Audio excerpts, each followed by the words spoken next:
What's up? What's up? What is going on? Good people. I gotta get rid of that. Give me a second. Give me a second. Okay, we in the building. We in the building. All right. Got too much junk in the way. Welcome back. Welcome back. We are back. We are back. Glad to be back in the saddle. Back getting it together, getting it going. I'd like to thank everybody who has made it on in. I'm seeing the early comments coming through. I see a super chat already come through. Be formally shouting you out after the intro. But overall, let's go. Let's get it. I'm going to try to make it upstairs and get the coffee in the cup and the cream and all of that before before this. Oh shit. Okay. See what happened when I take some time off. My equipment ain't right. Microphone falling all over the place, but going to be trying to get things together. So let's roll the beautiful bean footage known as the intro, and let's get it.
Peace, folks.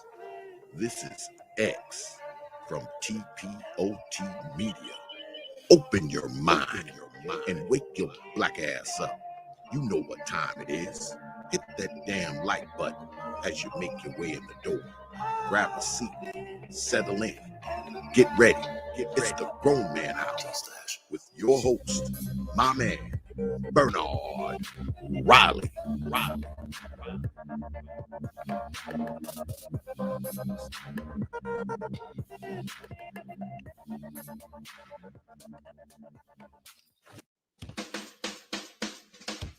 Hey, what's up, everybody? This is Mumia Obsidian Ali. You know who I am. I need no introduction, right? And you're listening to the Grown Man Hour with my man Bernard Riley, heard weekdays right here on YouTube. What do you think about that? How about that?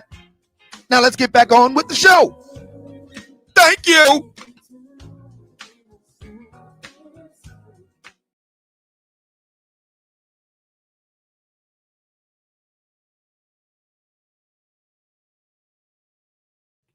And guess what?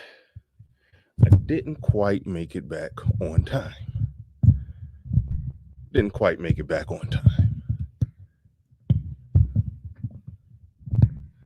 And my mic is all loopy today, but we're gonna work through it. It should sound good. It's just I had to take it apart and put it back together so it falls down. It falls down in mid swing. I'm gonna be talking and it's just gonna go limp. Yes. So don't laugh when y'all see my mic go limp. No puns intended there. When the mic goes limp, I don't want to hear any jokes. about that. Right on. Let's get it. Daryl L. the second in the building says peace to the chat and BR morning. We got Deacon Dave in the building. He says, hey Bernard, I love the show. Keep up the good work. Thank you very much. I will certainly try. My man, Mr. Negative Man, came through with an early comment. Most of you probably know if you pay attention to my community tab, I shared one of his videos where he did a response to my discussion or interview or whatever that I had with BRP, who was an I should say incel with air quotes because he actually could get women, but I don't want to just say not the women he wanted, but he could get women. It just he said he's the incel that they accept after the fact, you know. As I always say, over 30, overweight with a bunch of kids by a bunch of men. He said he fits in that category. They accept him after the fact. So it's not an incel, but technically an incel. I don't know. But had a good discussion with him, and Mr. Negative Man summed it up really well. I highly recommend you check out his channel, subscribe to the brother. I sent him some views over there. I was happy to see that. His videos, for whatever, he one of the hardest working people on the tube, but his videos don't get a lot of views. He's putting in a lot of work for a while. So I was happy to see that video got nearly 700 views, his response to mine. And that's a lot. That's a lot. So and he picked up, I think, like 30 subs. So yeah, definitely check the brother out. He's been one of my day ones when I first started doing content, didn't know what I was doing pre-recorded stuff here and there. He's one of my day ones. So shout out to him. He did a real good response. Deacon Dave in the building says, I haven't seen a growing population of black women in the gym. After 8 months of Kevin Samuels' teachings and examples, when will things change? Interesting question. That's something to look at. I'm on record saying that it's yet to be determined how women will actually respond to this whole Kevin Samuels thing. So, you know, we pie in the sky saying that there's going to be a huge cultural change and revolution, but you know, you know, we don't know. The high value man aspect of it, and women figuring out what they need to do to get a high value man. I think the true strength of the show is not teaching women how to get high value men, but getting them to understand the proper appraisal of where they're at right now to men. These are some things you do if you want to, things you can do if you want to increase your value. But the reality on the ground right now is this is where you're at. You're overweight. You got some kids. You got this. You got that. Those are deficits. Fortunately, there are men who will still accept those deficits, because those men may very well have deficits themselves. They may very well just be, you know, just some average guys that make average money. That, hey, that average woman, no problem. But when those average women are expecting Mr. Six Figures to show up and ride in on a white horse, and they sitting there weave patting talking about niggas ain't shit, it's nice to see a lot of them getting talked down from the ledge. Even if the person on the call is fighting against it all the way through, it's some women who like, ooh, I fit the same category as that chick on that call. I be loud, I be out of pocket, I be demanding, I be expecting this and expecting that, but here I am just basic as hell. I'm basic as hell out here expecting top 10% guys to just show up in my life and provide for me and my children. I'm out of my damn mind. So some of them are having a wake-up call on that. So I think it's a good thing if they realize where they at and get with a regular guy and give him, you know, absolute respect, because she regular her damn self. I think that's a good thing. But it's yet to be determined. But yeah, good conversations are being had over there. That's the bare minimum. Good conversations are being had. There's other ways to measure the Kevin Samuels effect, but bare minimum, I like that good conversations are being had. A lot of women are being talked down from the ledge. Now they may climb back up on that ledge and jump, but you know, who knows? But a lot of women are being talked down from the ledge. So I like what I'm seeing. Just put it like that. Deacon Dave, he says, I don't want to offend, but I'm just not seeing it yet. yeah, you don't want to make the mistake of doing with I hate to even mention his name because I'm through with him, but the infamous y'all know the guy I did a one on. I think that was my last one-on-one. Misogynoir. He's charging up the manosphere of not producing massive results yet. I haven't seen a great change in the culture since you guys been doing this. Well, yes, you've seen the early stages of it. Now it's starting to go more mainstream.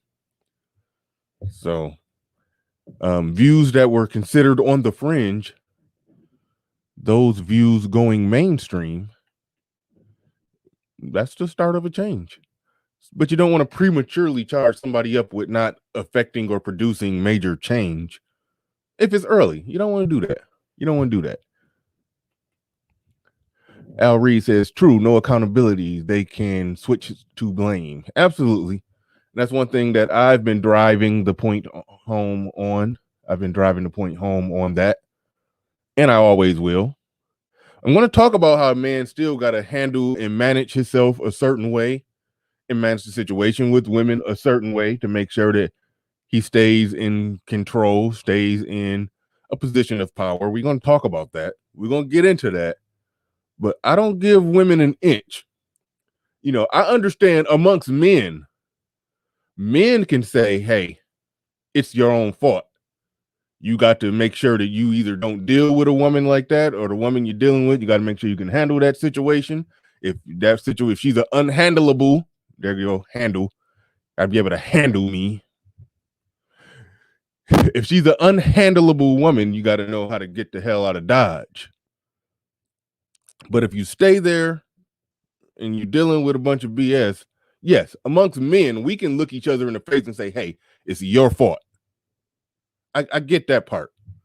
I get the male accountability aspect of it, that, hey, you got to do what you got to do to not be in that situation. That's true.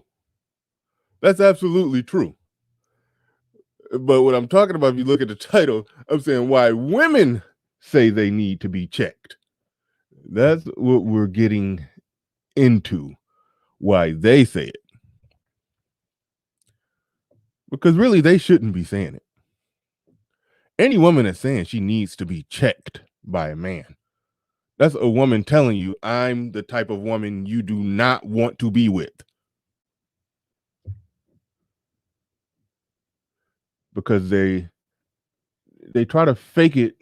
They try to fake the funk. I'm going to get into how they try to fake the funk.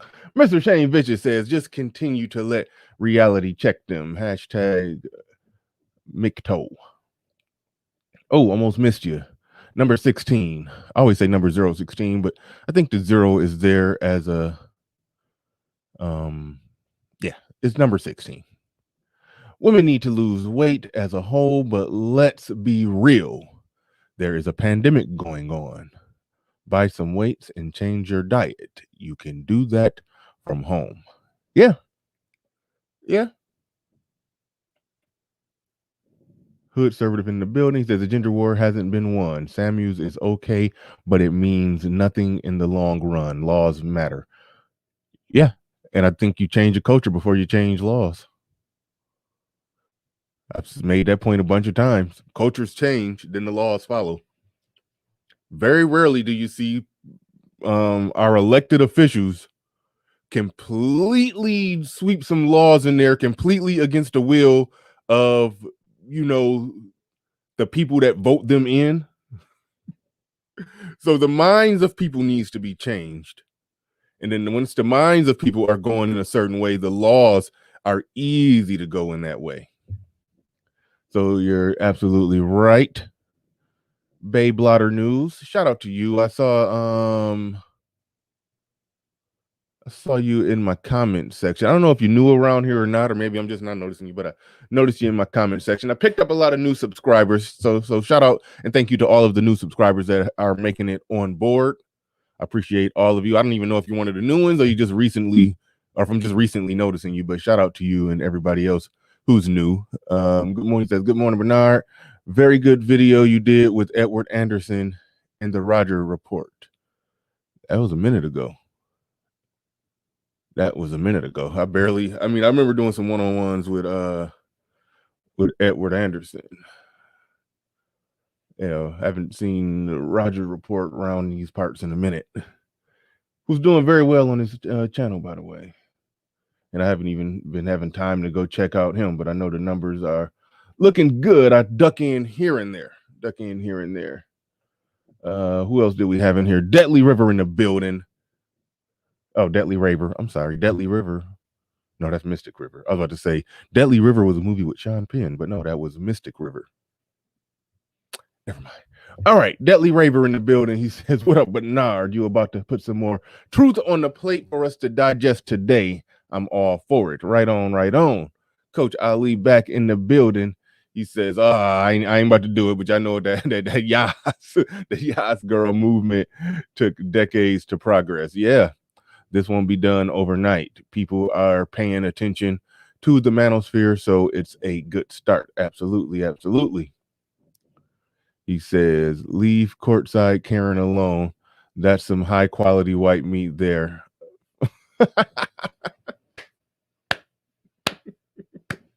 You know what?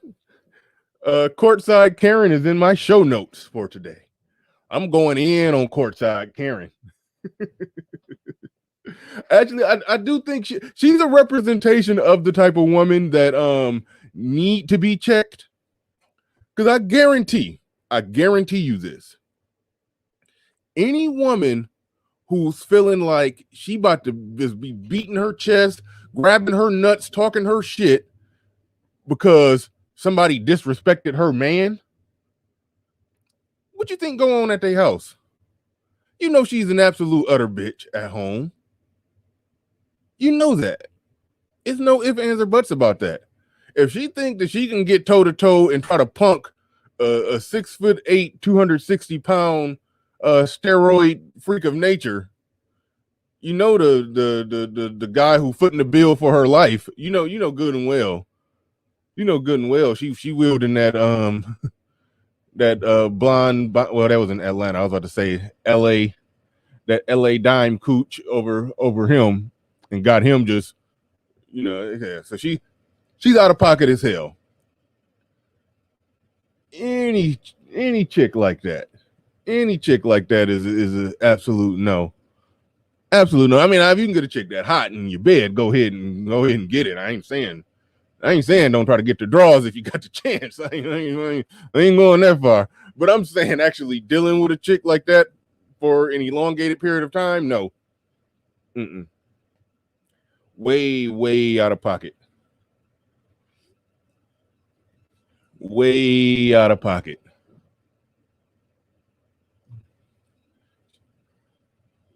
He said, I blame husbands and boyfriends for not taming these goofy bras. That's part of the problem, though. That's part of the problem. When you start blaming men for how women act. There's some truth in it. But that's where we open the door for their effery. We open the door for them to not take no accountability.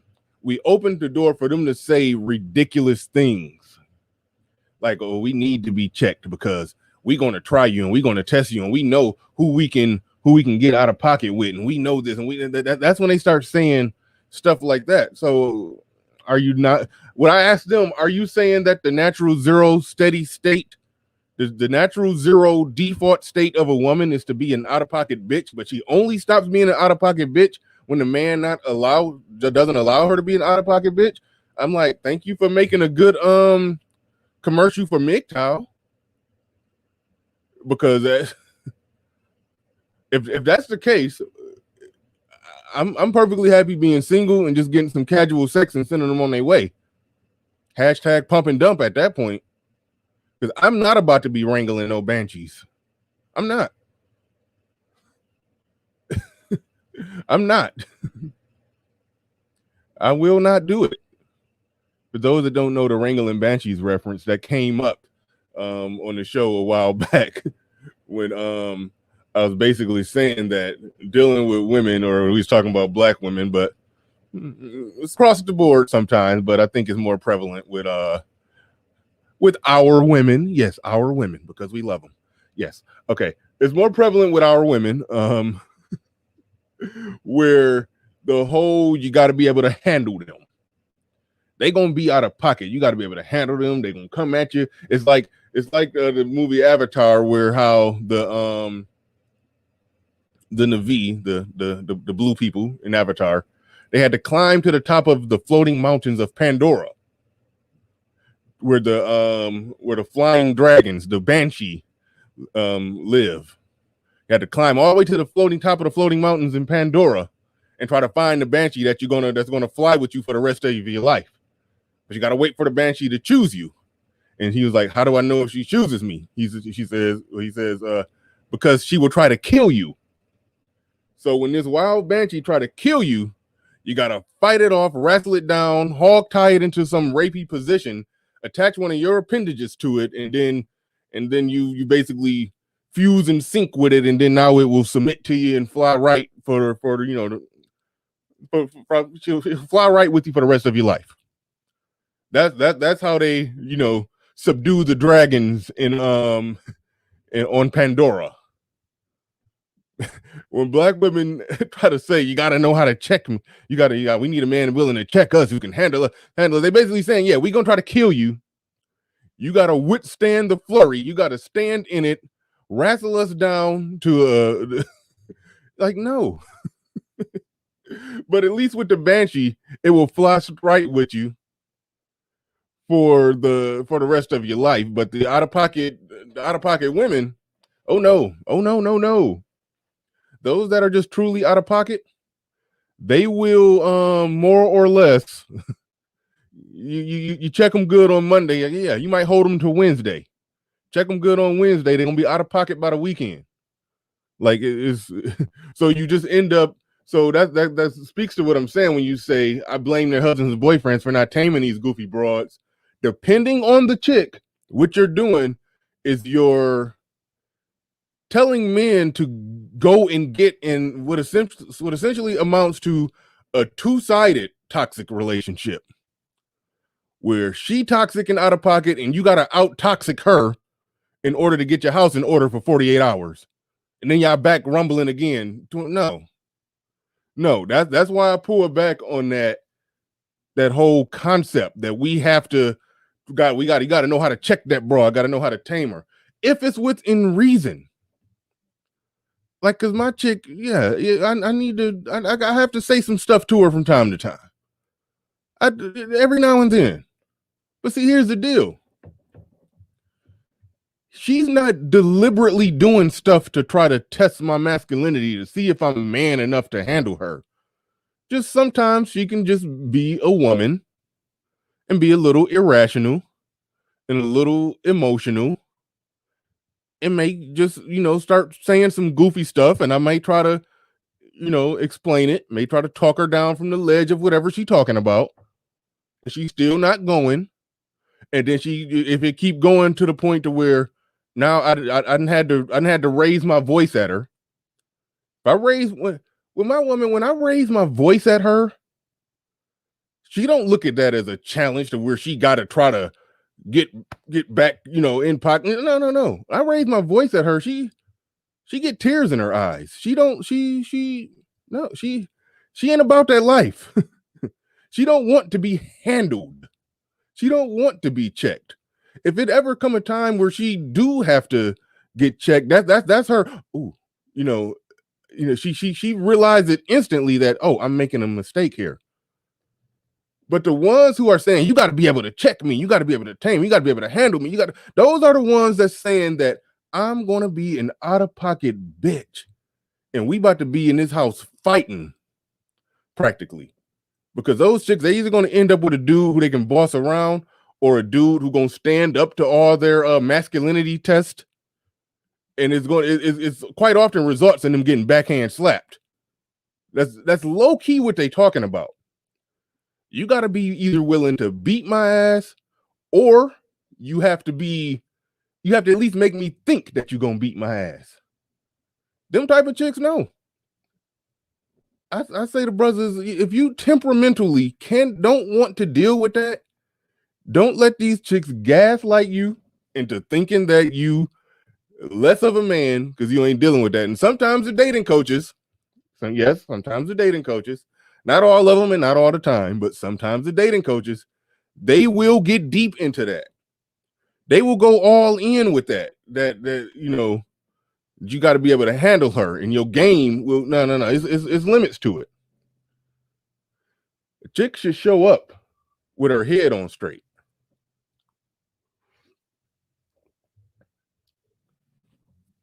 All right, y'all got to get out of there. You got to get out of there, Roastmaster. You got to get out of there. I was going to touch on that today too, but I don't know all the. Yeah, you got to get out of there. But that's when they talk about they need to be checked. A lot of the time, I'm not talking about the. Let me get that off the screen. Man, y'all crazy. Intelligent Savage in here. He says, if you are living in spiritual balance, you would never accept a woman of that nature. I stay. Oh, that's not an I. Need glasses. That's an exclamation mark. He says, stay blessed, my brothers. Right on. Absolutely. 100%. 100%. It's a certain temperament that if you're a man who conducts yourself with a certain temperament, you need a woman who has a certain temperament. Now, there are some wild out dudes who like all that shit. They like to be in there arguing. I've heard a dude say that he don't care when his chick get out of pocket. He get louder and he cuss her out and cuss her down and she try to get up and they just two pit bulls in there growling and he said, it don't matter, I'm gonna win. It could be some coded language in there that she caught some backhand smacks, but at the end of the day, she liked that toxic shit. He liked that toxic shit. Let's not let them, because and what prompted me to have this conversation is that I was listening to O'Shea. Shout out to O'Shea. He had a video where he interviewed a chick who was talking about how the man needs to check her, and she was talking about how she be all in her masculine energy. These chicks who be admitting to being masculine, the on off switch, it's morphin' time. They those chicks that be admitting to being masculine, talking about they need to be checked. It's only a certain type of masculine man that can check them. What they really talking about here? They talking about they need to be in a wild out, toxic, abusive relationship where they quite often are the ones throwing the first punch. And you're a bitch if you can't punch back. Like that's like, no. We're not talking about a sensible situation where, like I mentioned with my woman, every now and then she will, be a woman and just be a little illogical, just a little emotional. And if it wants to go for, 5-10 minutes, and then the conversation get to the point where I gotta raise my voice, then she instantly understand the gravity of the situation and she pulled back. Now, is that me just she's not the woman that says I need to be checked because I'm going to always be out of pocket. Like, this is something that happens every now and then. I could count just a few times when it has happened. And every time she got tears in her eyes because she didn't want to fight with me. It broke her heart to upset me. That's the type of woman that you want. To where she know if she's upset you, she's fucked up and she feels bad. She genuinely feels bad about it. Not the chick that wanna be fighting with you. She knows she gonna get out of pocket. That's why you got to be able to handle me. Kevin Samuels did a show about climbing the wall and all of that. It goes back to, I don't remember if y'all I don't know if y'all remember when K Michelle said she puts up a wall and you got to be able to scale that wall to get to her. It's like, no. Black Uru strikes. So basically, to have a good relationship with a black woman, black man must be willing to endure public shame, scorn, financial losses, and prison time. When you talk about handling somebody, something that need to be handled, yeah. Problems need to be handled. Toxic chemicals need to be handled. Children need to be handled. Yeah. And if we're going to go with the notion, the idea, the concept that women are children, then I support. If that's what we're going with, and that's what women are essentially saying, then okay, then we should have no problem being in a country that removes their rights, because there's certain rights and privileges that children don't have. They are under the rule of their parents, essentially. But we can't give free adult-brained people full rights, freedoms, liberties, pursuit of happiness, but then under pressure in the heat of the moment, they're children. Time to make decisions, they're children. A time to have the emotional self-control of an adult, they're children. No, it don't work that way. Whenever somebody say women need to be checked, okay, what rights are you willing to give up?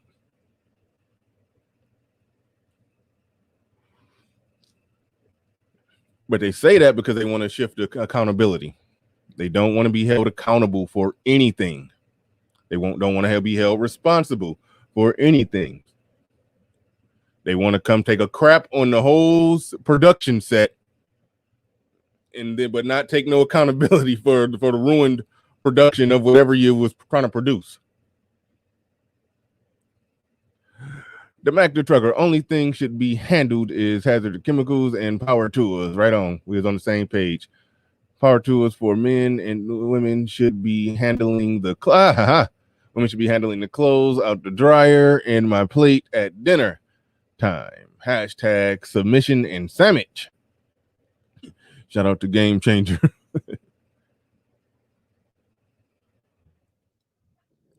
Mr. Shane Vitches, he says, you can check her by dismissing her and replacing her.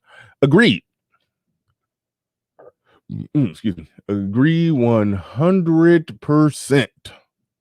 Agree 100%. And that's really where the problem goes in. It's not nothing that you're doing wrong per se while you're with her. I mean, it could be. You always can do some things wrong when you're with her. But the fact of the matter is that you being with her is the problem. Being with her is the problem. And it's funny because the same people, they like to say, well, if she's that much of a problem, well, why you with her? I can make that argument, but they can't. Because according to their argument, according to the argument of the women and the people who take being alpha to the extreme, the problem with them, here's the problem with them. And the reason they can't make that argument is because according to their views, it's nothing wrong with the woman. It's only something wrong with you. So it's not that you need to leave the woman. You need to fix yourself so you can handle her. That's their argument. So like Mr. Shane Vicious, you could say that. You can check her by dismissing her and replacing her. And when you say stuff like that, they'll sideways agree with it. But really, at the end of the day, they don't agree with that. They don't agree with that because they feel like, no, it's nothing wrong with you. I mean, it's nothing wrong with her. It's you. It's you for not having not being man enough to handle her and put her in her place and check her. Now, I always like to keep in mind when we having these conversations that there are guys who short term can achieve the goal of properly checking or handling an out-of-pocket chick. And in the short term, I have done that as well. I have definitely done that as well, and I'll explain how.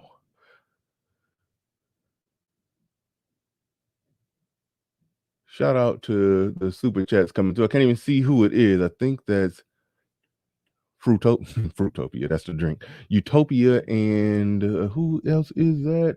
Ike, Big Ike in the building. Big Ike in the building. Got to make my way down to those super chats, see what Ike and Utopia talking about. Jayla Roddy in the building. He says, in string ownership of a woman was passed from the father directly to a husband. Okay. They know she is incapable of governing herself. Yeah. I think that was the concept at one point. Yes. That's why a woman stayed at home with the family until a man showed up with resources in hand to buy the virgin daughter, and then he basically took over payments on her. It's funny when you say it that way, but yeah, that's literally what it was. It's literally what it was, and that was de facto going on all the way up until 50s and 60s. That was de facto going on in America all the way up until that time. A more looser, lighter version of that. It basically just turned into you just show up, meet the family. What's your intentions with my daughters? And he showed up. He just finished high school. He got a job at the local factory, and he's trying to get a house or a place to stay or whatever, and so forth and so on. He get his place, and then the dad gives him the okay, and then he goes off and marries the daughter, and that's that. That was a de facto arranged marriage in this country. Fathers were approving. So yeah. But what that is saying is that has to be, you got to acknowledge that is saying that women are not responsible enough to make life decisions like that. And when women got the responsibility to make those decisions, we can see a lot of the outcomes. We can see a lot of the outcomes. Mike in the building with the super chat. He says, you cannot wish nature away. Explain what you mean by that. Explain what you mean by that. You cannot wish nature away. What nature are you trying to wish away? Are you talking about the nature of that individual? Well, I think I spoke to you enough to where I think I understand where you're coming from. Because some people try to say female nature as if it's a flat line. I say, no, it's a bell curve. So if the nature of that particular woman is in the part of the bell curve where her nature is to be just out of pocket, some of them just going to be out of pocket no matter what. If that's what you mean, I'm 100% with you. 100% with you. Utopia in the building with a super chat says stems from the home and not being disciplined and shamed by the fathers. And I heard somebody else make a good case that it's typically the women who shame the other women. But I don't know. I heard somebody make a good case for that. So I don't know if it's being just shamed by the fathers, but I think the other women are the ones who are responsible for the shaming of wayward women. But I don't know. But she says, also not seeing examples of feminine mothers submit to their husbands/fathers. That's a factor. Easily will cut out all that back talk. Kinda. And this is something that I talked about before, because somebody came on the show and they said, oh, if she saw the example of a feminine, a submissive mother, then yeah, she would just be that. Well, not necessarily. Not necessarily. It helps. It's more of a positive than a negative. But I think what happened a lot of the time, and I'll pull a Game Changer and reference a movie. You saw how in the movie Love and Basketball, the mom was a feminist, submissive woman. She was the type of Sanaa Lathan's character. Forgot her name in the movie, but Sanaa Lathan told the story of how the mom spent hours working on some big fancy dinner, and then her and the dad didn't communicate. He came home with just a couple pieces in his hand or whatever, and she didn't say nothing. She didn't trip. She just was just silent on it, and just packed the food up and let him have his pizza, and I guess watch the game and this or that or that. So she saw her mom being submissive, and she looked at that and was like, oh, hell no, not me. And then sometimes what even happens on top of that, the mom will be also pushing the daughter, saying, you know, you need to get your education, need to get this, get that, so you won't have to, be under the rulership or leadership of a man. So sometimes that submissive mom could also be the one planting the seed. Like for example, the generation before the boomers who had intact families, those were moms who I would assume planted the seeds of all the feminism and the rebellion that we saw going into the 60s and 70s. I don't think those daughters just came out of nowhere with it, that they didn't want to be what their moms were. So their moms probably communicated something to them, so I don't know if it's just, I don't know if that's just a quick, easy, one size fits all answer. They got to see it. I don't know if that's the answer. It's better than not having it, but I don't think just seeing it alone truly absolutely makes the total difference. It's a cultural change.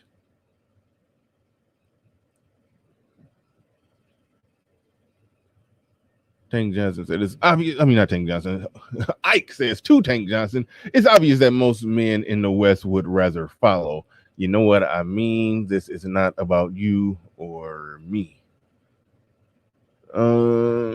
Yeah, it's some truth in that most men, I don't know. I feel like they most of them don't want to just follow, but at the same, it depends on what you're talking about too, because I don't know the background of you and Tank's conversation, but the amount of men who are liberal, it does appear that they're following women, or they're following ideas that they genuinely think would be better. But they're following ideas that go against the best interests of male leadership. I'll say that.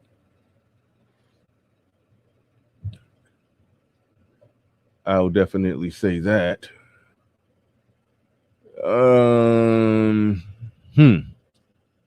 Where was I? I was on something, and then I got distracted by good super chats.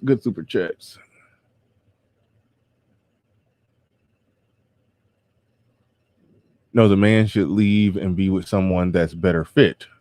Agreed. Why try to make something work that clearly doesn't? Agreed. Just move around. Agreed. You're stressing yourself out unnecessarily. Agreed. Now, I suspect that the same individual at some point have made the argument that you have to be able to check a woman, that you have to be able to control a woman, that you have to know how to move in a certain way to where if you're masculine enough or you give the right energy, she'll fall right in line. That's the stuff that they sell. And there is some fluctuation points with that. It fluctuates. A chick who's in terms of her behavior typically performs at a C+, she'll get the right guy in and may probably can perform at a B minus. I'll give it that. I'll give some fluctuations. I'll do that. But that temporary thing. That's what I was at. I was fighting to remember that one. Mr. Shane Vicious says black women never wanted black male leadership. Black women wanted resources. Thank you for the super chat. Appreciate that. Now, like I said, men muddy the waters of a lot of these discussions as well. And they muddy it by pointing out that they've encountered out-of-pocket chicks that they've made submit. And like I say, if it's a short-term casual situation, you can do that. If it's a short-term casual situation, that is very possible. Very possible. And I've experienced that. And I've told the story of how ARC has a very famous story that we've all heard of when he was on the triple date and he was out of pocket and then he went off on that chick and she fell in line and turned into his little sex slave or whatever. Like, yeah, it could be done. It could be done, but over the extent of a relationship, character is going to come into play. The story that I've told about that, not to bore you with it again, is a chick that I messed with who was, happy to make dinner, bring it to my job. We were working different shifts. We weren't even able to see each other during the week, but that's, twice a week she would bring some food to my job and just, in hopes that me and her get together on the weekend, and we can get together on the weekend and get it in. We'd spend like a Saturday night together. Had some nice, happy sexual Saturday nights with this chick. And not bragging, but not capping either, the word that I learned from Black YouTube. I didn't know the word capping was a thing. They don't say that much in my local area, but capping. Not bragging, but not capping. Me and this woman, we had a threesome. Okay? She was completely in pocket for anything that I wanted to do. Completely. 100%. This same woman was also the same woman that she saw she saw her boyfriend. This was some years before I met her. She saw her man with another woman, and she told me they was in like a 90-mile-per-hour high-speed chase, looking like damn Terminator 3, just 90-mile-per-hour high-speed chase. No, Bad Boys 2, that's a good one. That was a classic chase scene. They doing a 90-mile-per-hour high-speed chase to a residential neighborhood because she saw him with another woman. Why is she trying to fight him? She practically trying to go kill him because she saw him with another woman. But why was she just so cool to just have a threesome with me? Now, I could bullshit y'all and say, because I'm that nigga. I'm alpha like that. I could, but no. I was the short-term hookup dude. That's what I was. This guy was in a 10-year relationship with her with 3 kids. They might have been married. I don't know if they was married on paper or not. I didn't get all that information. But the stakes was so much higher. He was the one who had to deal with her long-term character, all of her emotional, erratic, over-the-top female behavior. He had to deal with all that. Not me. So yes, she could be submissive for the Saturday nights. Of course, that's easy. I'm not stupid enough to think that I could get that same woman to act like that over the course of a 10-year relationship with 3 kids. I wasn't the one that had to deal with her spontaneous, emotional, erratic female behavior. I didn't have to deal with that. So I'll be stupid to just sit there be bragging like, yeah, I'm just so alpha. She ain't act like that with me. Like that's where I feel like dudes get game goofy. I don't even know if that's the right term, but I feel like dudes get goofy with it when they start talking like that. Like it's a completely different thing. They're accomplishing a completely different thing, just getting a woman to be submissive for the time to be submissive when she on her back with her legs in the air. Of course she's submissive. Of course she's submissive on a Saturday night hookup. Of course she's submissive after 12 after midnight. But when women and some men for that matter try to put those type of discussions into the discussions of a man who's with an actual woman who he shouldn't be with, and they try to say, if you was alpha enough or you just checked her, if you just did this and you did that, you'll be able to get her to act right. Like, come on. Like, no, I got the Mac the trucker said, yeah, you got it right. Okay, shout out to Harambe. Says Keisha don't want to be led, but the Mac the trucker got it right. He says, I call it part-time submission. Yeah, that's very possible. That's a thing. That's a legitimate thing that we cannot get confused in and thinking that the out-of-pocket chicks are somehow suitable, are somehow women that if you just did this the right way, if you just knew how to walk the right way, talk the right way, say the right thing the right time the right way, she'll fall in line. Like, no, there's some women who not going to do it.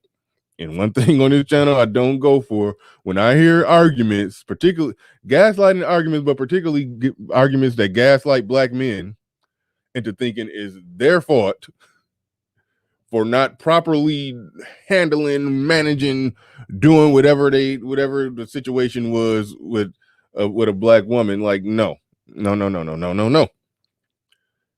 Within reason, yeah. You're married, you got kids, you're in a long-term relationship with children. You're not in something that's just, it's not just so easy to just turn around and walk away. There are things you need to do. There are ways you can manage the situation better. I'm not denying that. I'm not denying that, but some women are just a no-go. In this modern world, this modern civilization, modern culture, some women are a no-go.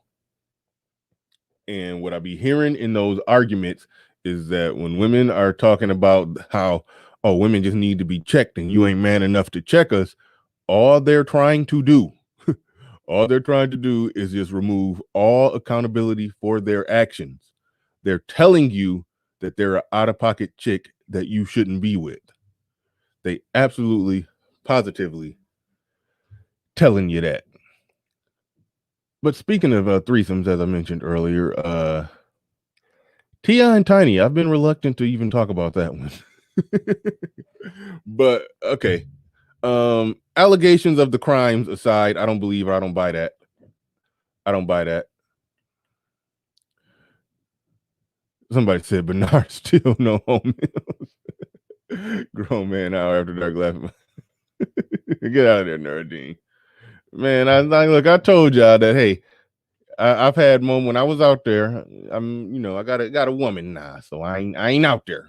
But when I was out there, I had some moments that I could brag about, but I also would have multi-month-long droughts. So there's that. I wouldn't that dude who was just killing it like that.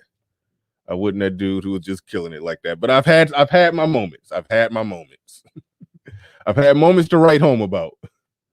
But I've also, yeah. I've had a good moment or two.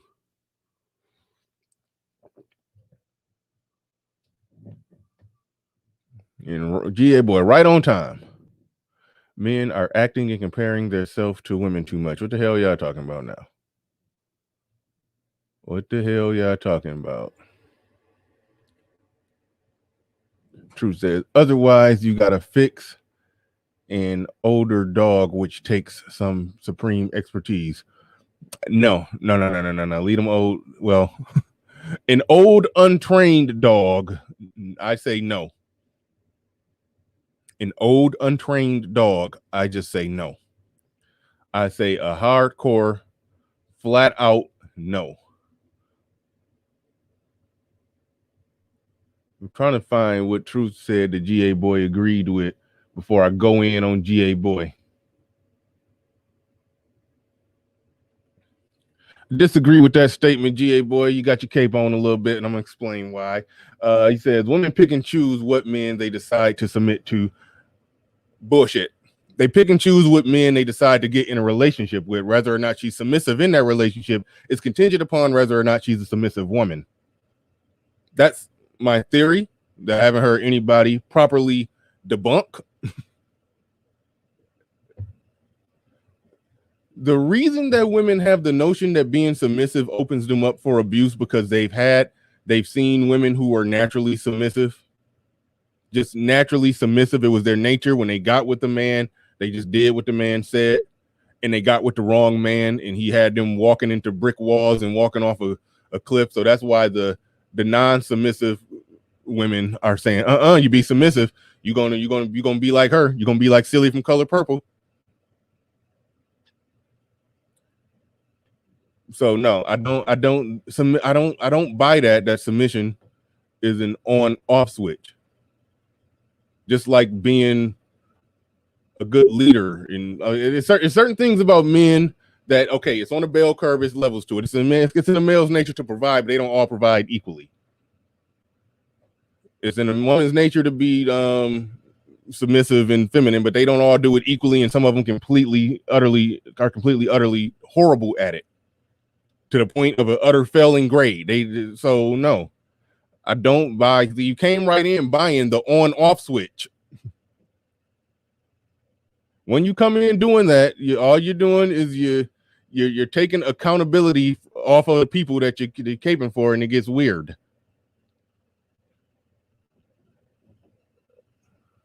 Tank Johnson in the building.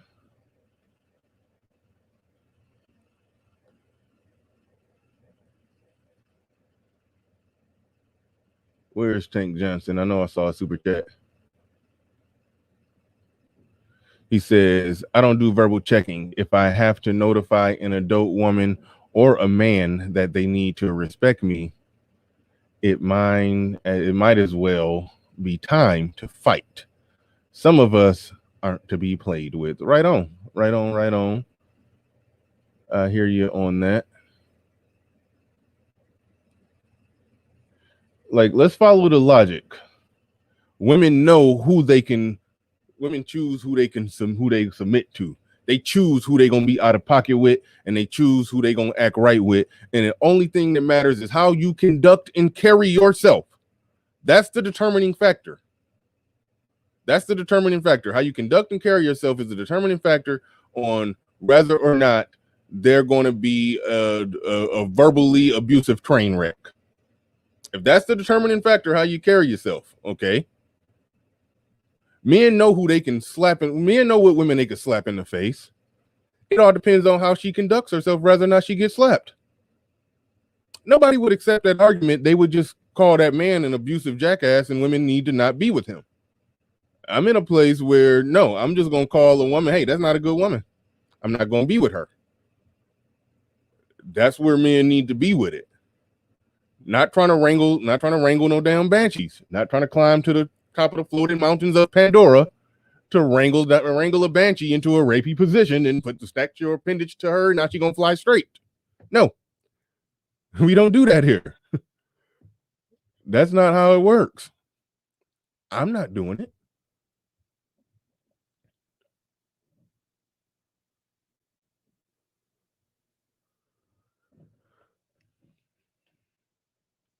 Damn it, I was about to talk about T.I.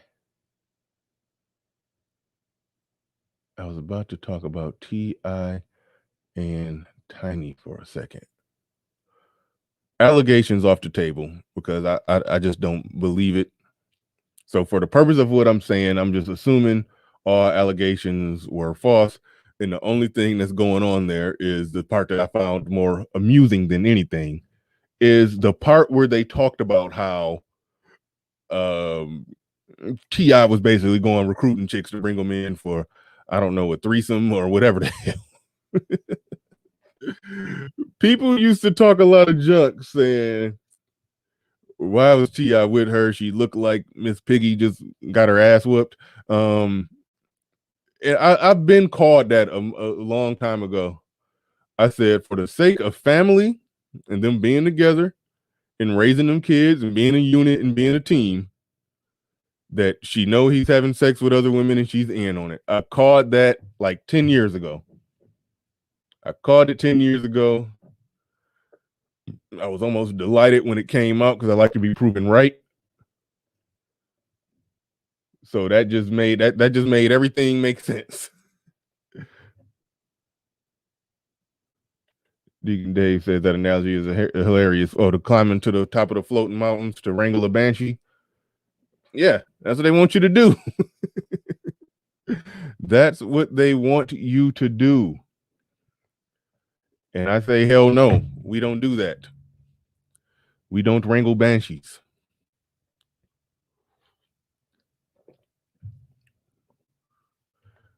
We do not do that.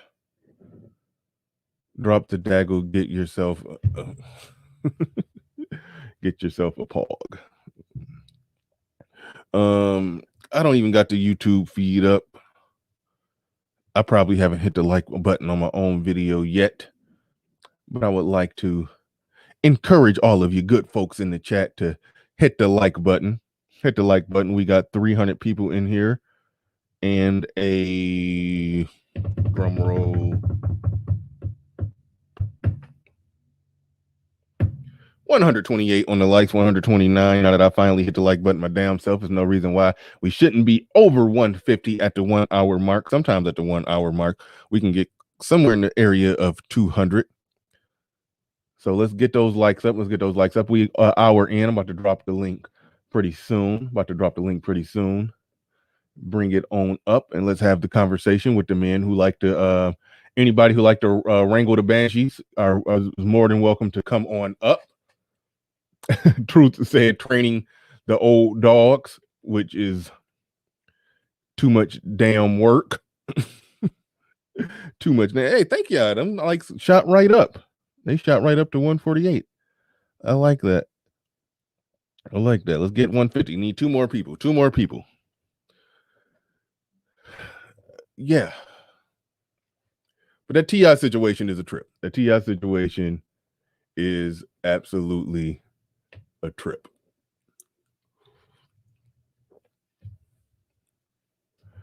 Thought about doing some content on it, but I left it alone. But I am just gonna point out the part that, okay, it's like this. You remember when I did a video a long time ago where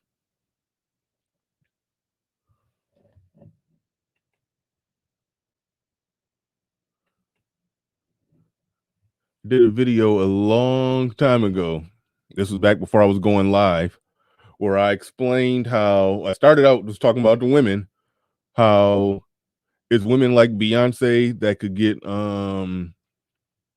she can get commitment from, think about this, Beyonce, 25-year-old Beyonce, she can get commitment from 90, even if I say that the vast majority of men are cheaters, 95% of the male population, if they can just be married to Beyonce and just bask in the glory of her $500 million and get to smash Beyonce every night, they could sit down somewhere.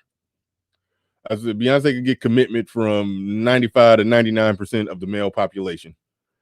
But I was like, she gotta reach down into that part of the barrel and pull up the guy who wrote Girls, Girls, Girls and Big Pimpin'. When Cardi B was doing all the stuff with Offset. Cardi B was a high percentage of maybe not with Cardi B. I can't go 95%. I can't go 95% of that damn voice. I run out that house immediately. But it's a high percentage of the population that will men who they can just get with Cardi B. They'll sit their ass down somewhere. She got to get with the dude who wear it on his sleeves that he ain't gonna be faithful. That's the goofy stuff that women do when they get cheated on. They know, like, it was who was just a recent person.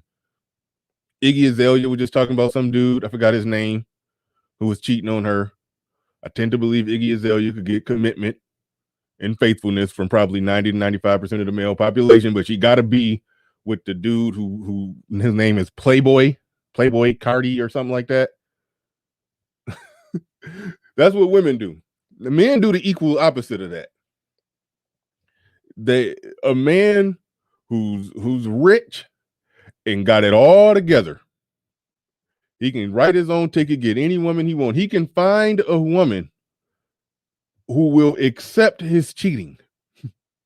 Like, that's easy to do. If you that famous and you that rich, you could find a woman, be like, hey, look, you're gonna be my woman, you're gonna be my wife, we gonna get together, we gonna, gonna even have a family, but every now and then I'm gonna smash a few chicks on the road. I've talked about that.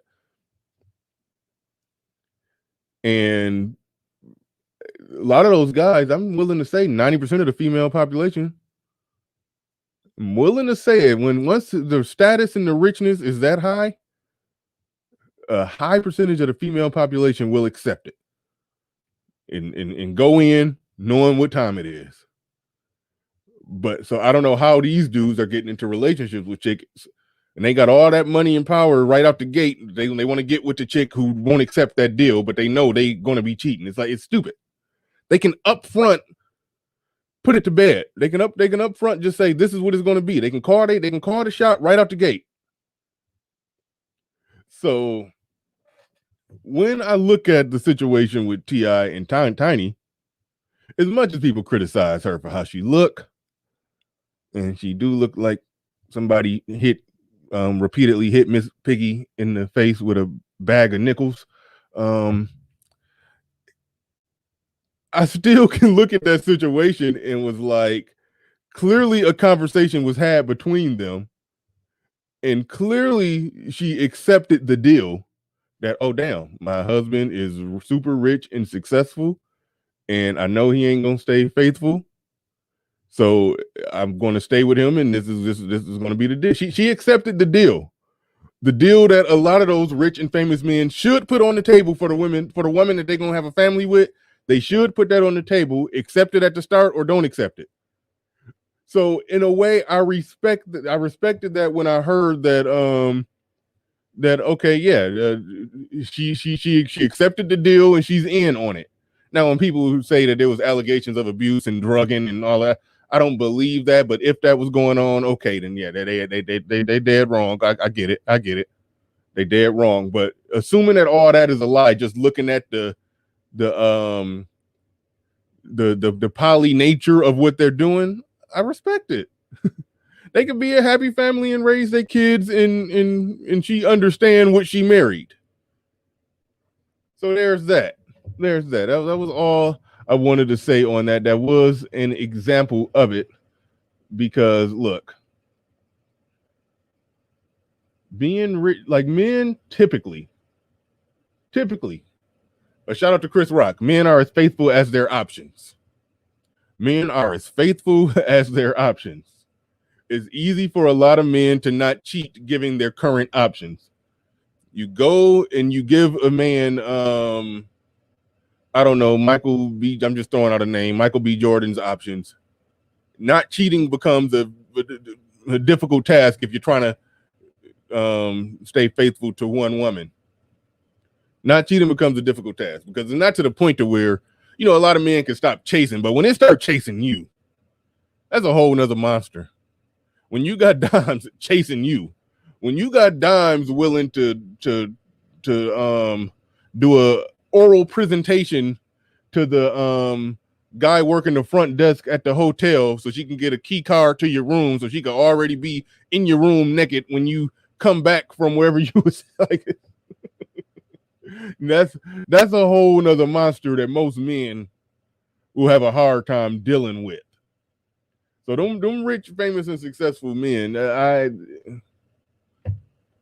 just think a man could reach a certain amount of richness, status, and all of that to where I do think at that point the woman need to just accept what's come with the territory. Now, what's also embedded in there is men who's not wrich and famous who still wants to live a semi-similar lifestyle. Shout out to ARC again on this one. Up front, letting it be known exactly what you want and how you get down and how you want to get down. It's either accept it or don't accept it. That's to me, that's the true power in mode 1, that you can end up getting exactly what you want if you're clear about it. If you're clear about what it is that you want. That's the true power in mode 1. But with that said right there, the link is in the chat. The link is in the chat. Go ahead and take the link. And I don't got no damn water. Well, I got some water, but this water was sitting right here overnight with the top knot on it. So I'm sitting here looking at it like, yep, I see floaties. So no, I don't got no water. I was about to take a sip of that water with the floaties, but I said, oh no. Shout out to Big Ike in the building. Let me get my earbuds so I can hear you. I can't hear you. Don't say nothing. All right. Damn it. Oh, y'all can see me off my earbuds. It's dust, not earwax. Don't judge me. All right. Hold on, we got a little background, Ike. Oh, let me turn down. Let me put on my headphones. Sorry. Okay.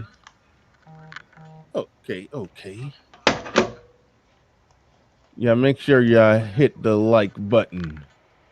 Hey, Ike, one of those major successful guys who can call his shot out the gate. Still got the background, or we're good now? No, yeah, I can't hear my voice, so So yeah, we actually good. Ike, before you get going, Ike, are you aware? You probably know. There's a comedian. I forgot his name. You were apparently Andrew sitting. Schultz. Yeah, I think that's him. You were sitting front row at his show. Yeah, I was there. Yeah. That was funny as hell. I looked at the thumbnail and I was like, wait a minute, is that Ike? Ike just got this became a part of the show. Like that was funny. That was pretty damn funny. Yeah. I always try to contribute to a good show. I'm a bit of a showman myself. Yeah, so it worked out for him. Good luck. It's a viral video, close to 3 million views. So good. Shout out to Andrew Schultz. Yeah, man. I don't know if you had a YouTube channel back then, but he definitely owed you a plug for that one. I don't know if he could have plugged you. Yeah, I didn't have a channel back then. It was all kind of funny, all kind of cascaded into each other. I did that, and then I was like on solo TV for just some random interview, blah blah blah, and then, but a lot of people are noticed that, and they were like, "Is this the same Ike or whatever?" Like, and it's just like, yeah, it is what it is. Yeah, that was funny. I got caught completely off guard with that. Like I was just sitting there, just laying in the bed scrolling through YouTube and saw it, and I was like, "Oh shit, that's funny." I didn't even know if you knew, because it's not like you're tagged in it. So it's very possible that you just went to a comedy show and ended up becoming a part of the show and didn't know that he posted on you. I mean, there's no guarantee that the algorithm will send that to you. So I didn't know if you even knew. But anyway. What's going on? What's up, man? What's up? So basically, I just wanted to say something, okay? Oh yeah, you got it. And maybe I'll be able to explain what I mean in a certain kind of way by "you cannot wish away nature." Okay, now there are a number of lenses through which you can look at this. But I'm going to immediately check that by saying there are right lenses and there are wrong lenses. So I'm not talking about, it depends on how you look at it, man. No, I'm not with that bullshit, as you know, right? So basically, and sorry for cussing. I know. I got what I got going on now, because my live show is gonna be cussing, pre-recorded. It's no cussing. That's how I'm just gonna do it. Okay. That's how I'm gonna do it. All right. So basically, if you look at it through the lens of, Maslow's hierarchy of needs, okay? Simple, basic stuff, it's trivial. On the bottom of it, you have your breathing, you have your water, you have your food, right? So basically, let's call that the provision aspect. And then on top of that, you need your safety, right? You need some peace of mind, you need some safety, you need some shelter. Let's call that the protection aspect, right? So basically, nowadays, in the West, women can get their food, clothing, and shelter, provision, and protection without a man. Would you agree? Oh yeah, definitely. Okay. In fact, that's part of the root cause of most of the stuff, not all, but a high percentage of the stuff that we discuss here in the male space, manosphere, black or white. That is part of the root cause of where things started going sideways, I'll say. So anyway, well, carry on. And by the way, hold on real quick. I just dropped a link to Ike's channel in the chat. Make sure you sub to Ike. You're doing yourself a disservice if you're not already sub to Ike. So make sure y'all go sub to him. Moderators, go ahead and spam us out with his link. There you go. Thank you very much. Yeah, you got it. Basically, look, the problem that I see with this space, and I'm talking about the red pill space, blue pill stuff, we're not, that's like miles and miles away. I'm not even talking about those guys, right? But still, within the red pill space, you have people that are wishing and hoping and praying that women are going to rise above having their basic needs being met. Now they don't need a man anymore, so they're expecting them to rise above to this level of like loyalty and so on and so forth. Rise to the level where it's like, oh, we're hunting together, or we're in the trenches together, the things that men tend to do. In other words, it is easier for a man to go to that loyalty level higher up in the scale of needs. You know what I mean? To kind of be a band of brothers and so on. So we're trying to be like, oh, we're going to drag the women over there with us. No, it's not going to happen. Okay, their basic lower needs have been met, and they're going to revert to basic nature. They're going to revert to basic feelings. Okay, they're going to revert to how you make me feel, and we know that feeling is erratic. It's ephemeral. It's going to change. It's going to flow with the wind, and that's what you're seeing right now, because again, in the West, right, their basic food, clothing, shelter, protection, and provision can be met by themselves. Even if they're not working, it'll be met by the government, that kind of a thing, right? So what they're looking for now is a feeling from you, And if you go and be like, hey, I'm going to go get her and I'm going to give her this feeling, well, it's going to blow up in your face because the feeling will swing in the wind. There is no real hard, tangible need. Okay. So wishing now that, oh, I want to rise her up to the level of loyalty and to see things in some kind of an abstract way whereby we're building something. Nope. It's not going to happen.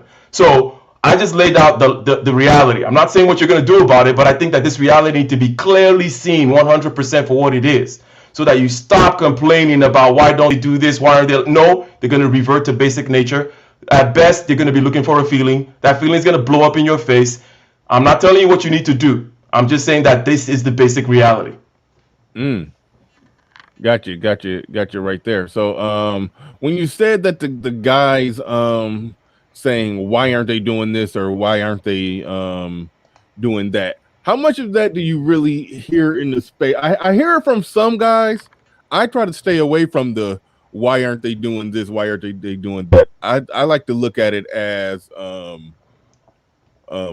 the overall effects and outcomes of what they are doing, the results of doing this, the possible results of doing that.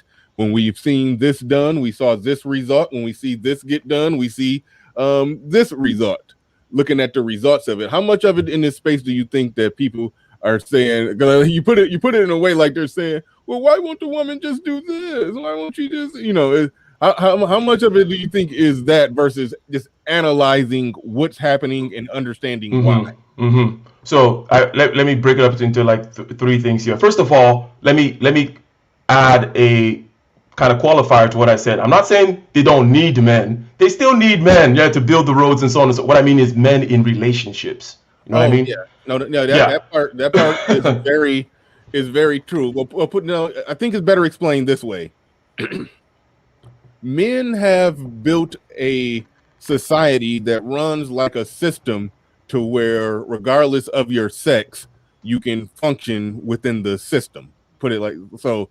So again, once we're not pioneers at this point, there's already sewers and the plumbing, the framework, the electrical grid, everything that's needed is done, and it's a phone call away. Therefore, somebody could be a midget with bad eyesight and has lost the use of his left arm 10 years ago. he still can function in this society because of the way everything is, the infrastructure is already there for somebody to live and function and get by. He's not that person I just described would be eaten by wolves or saber-toothed tigers 20,000 years ago. That person that I just described, he wouldn't survive. Bad eyesight, hobbling around. So that's what's meant by they don't need men to survive. They don't. Now strip away society, civilization, culture, and everything that has been built, and just put us in a raw nature state. Then it's not even a question that men and women are not equal. I made this point before. I talked about how my woman, she's really smart. She has an engineering degree. She didn't go to Harvard, but she did get accepted. I forgot why she didn't go. I think it probably was a money thing. I mean, we live in Michigan, so she just went to U of M. But yeah, she's real smart, and that smart allows her to be able to earn a good living. You rewind the clock 10,000 years. Her ability to remember the Pythagorean theorem and all the formulas that allow her to be, real good at math, her ability to hold numbers and formulas and all that stuff in her head and reproduce it out, like, no, that would be useless. Now, I'm not saying her intelligence would be completely useless 10, 20,000 years ago, 5,000 years ago. I'm not saying it would be completely useless. However, is if you strip away this modern world that by and large men have built, the thing that allows her to truly be able to function in this world without a man, it wouldn't exist. So men have built the infrastructure to allow them to be strong, independent, and not need no man. But the trick there is they couldn't be strong, independent, and not need a man if men didn't create the world that they live in, that they're being strong and independent in. That's the fuckery. But anyway, you were about to say something. I got on a tangent, so go ahead. Whatever you. Yeah. So you asked me a question, and then I had to kind of qualify that thing. That yes, they do need the men. It's not just that the men have just built it and walked away. No, the men are currently in there, being soldiers, being police officers, being ditch diggers, being loggers, being trash. They're currently doing the thing, but you don't need to be in the relationship with that man, right? You will get the benefits, even if, as I mentioned earlier, even if she's a total bum, she will get it from the government. So what you mentioned right now is the lower needs, right? If you take out all the civilization and be like, okay, now go out there and get the water, the food, breathe the air, and then also be safe, right? Provide and protect. You don't need to cleave to a man, right? In a relationship, blah, blah, blah, for that to happen. So now, then we're going down to that part where I say, people are still kind of just expecting, okay? Now, there are two things. I understand with you that in any kind of a movement, there needs to be kind of like a public relations arm that is kind of just saying preaching the gospel, if you will, right? Describing the landscape, right? And saying, well, this is what it is. And also kind of bringing new people in, and when new people come in, like lay down the basic tenets, right? However, there is still this kind of a dwelling on I shouldn't have to check her, should I have to? It's like, no, if you just understand that, look, the basic needs have been met, and you're now, if you think that she's all of a sudden going to ascend to, I'm just going to be band of brothers with you now,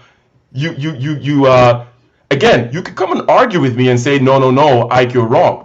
I'm a philosophical kind of guy. We can have that argument, right? But what I'm saying is, no, that's not going to happen. It's not they're not just going to ascend from, okay, I need a man for basic needs. Oh, now I'm just going to become a loyal band of brothers. We're going to fight arm in arm to, no. Okay, they're going to revert back to their basic now what they're looking from is some kind of emotional needs. And they're either going to get it from Pookie, just Ray Raw, just raw dogging, if you will. Or they're going to be like, okay, I want love and those kinds of things that don't really make any sense and only last for a certain amount of time. And the reason why love does exist, that feeling, is long enough for you to actually procreate, right? Like about 18 months or so for you to actually come together and then have that child, if you will. I'm sorry.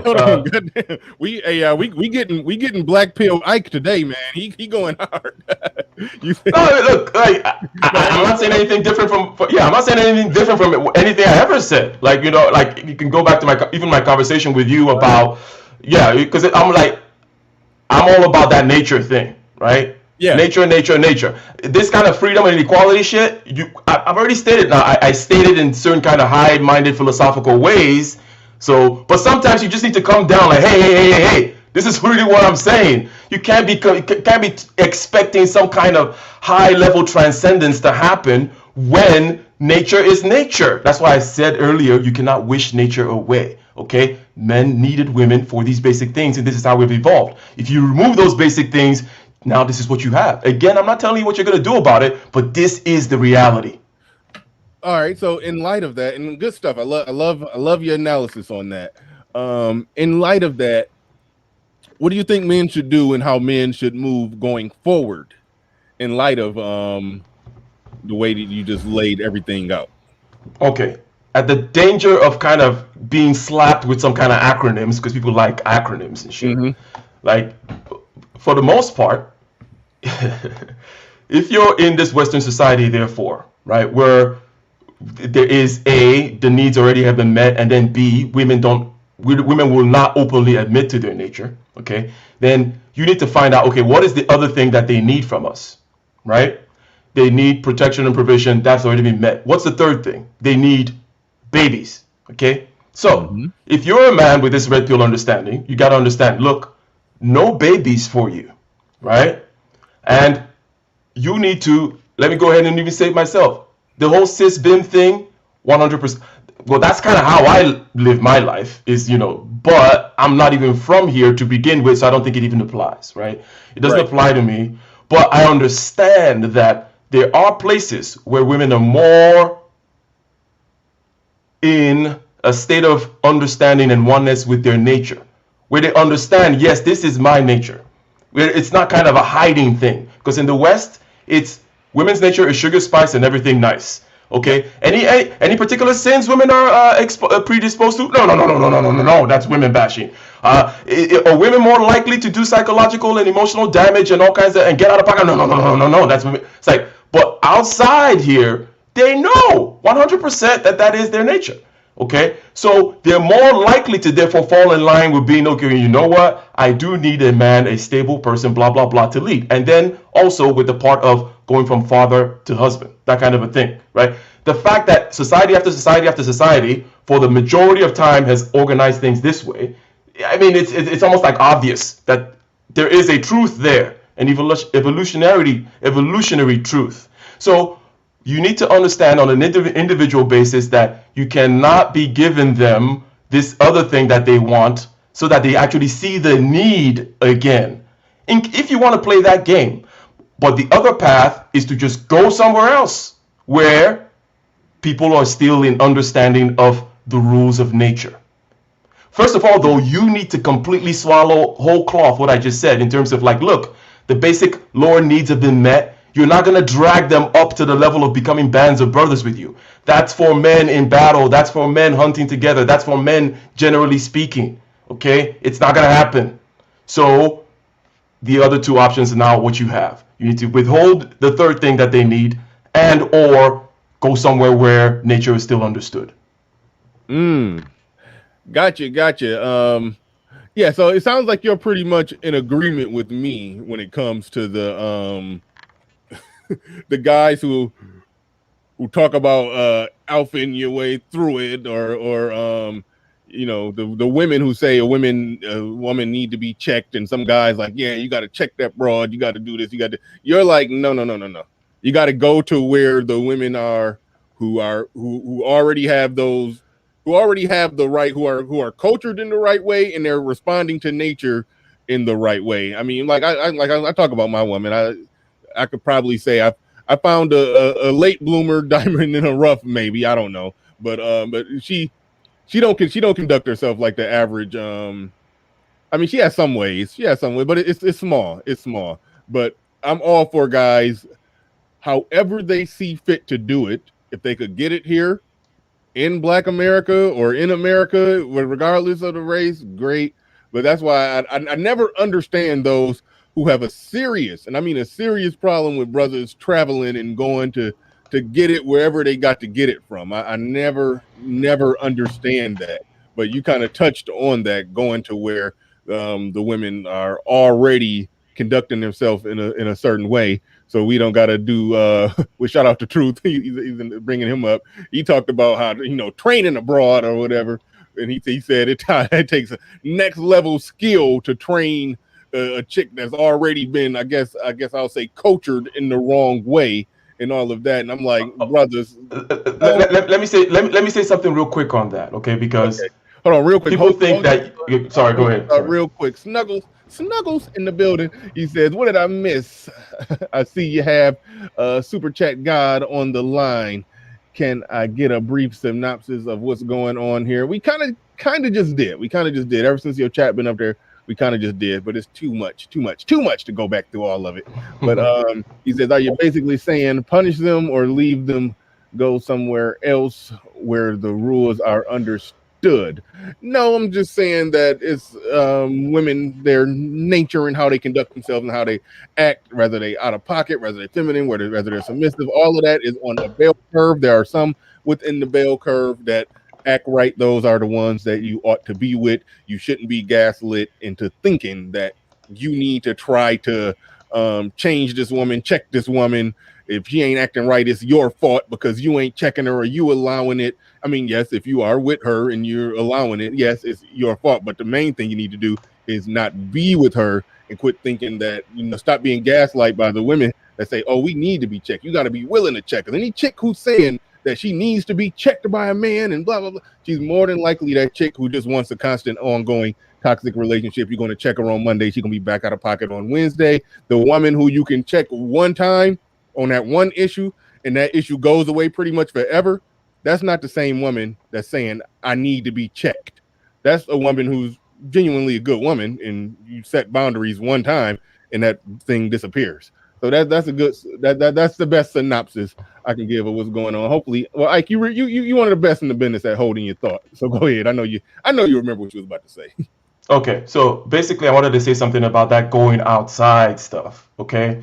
And then the people who try to hold people back, that's just basic shaming tactics, okay? Whatever, it is the West. We have kind of been brainwashed to blue pill or feminine or whatever you want to call it, right? So they're just kind of doing that whole thing. No, the world is your oyster.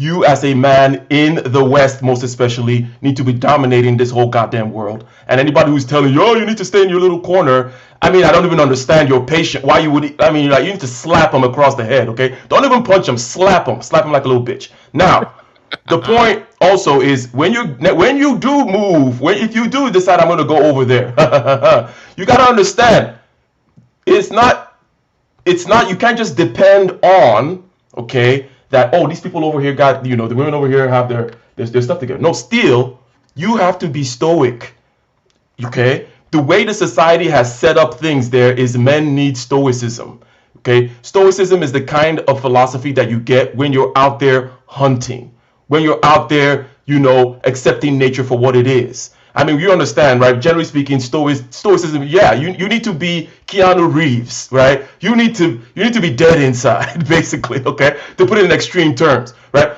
That is the only, therefore, and by the way, no babies. That was the third thing that they need, right? So you can't be having babies.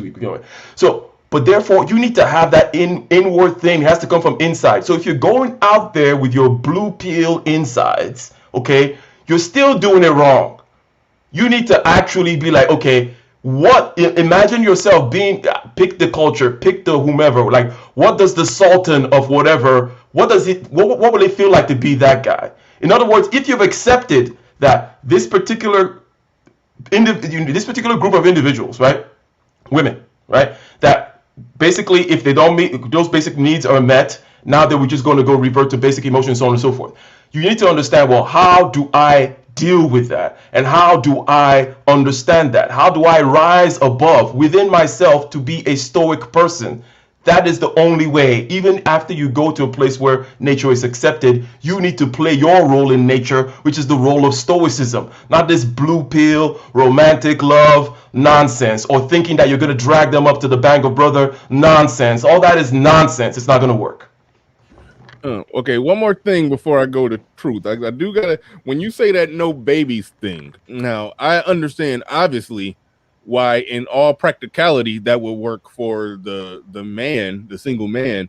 But if the goal is for men as a group to not give women that one thing that they want because society is wayward or women are wayward, so men pull back, don't give them that third thing that they need from men.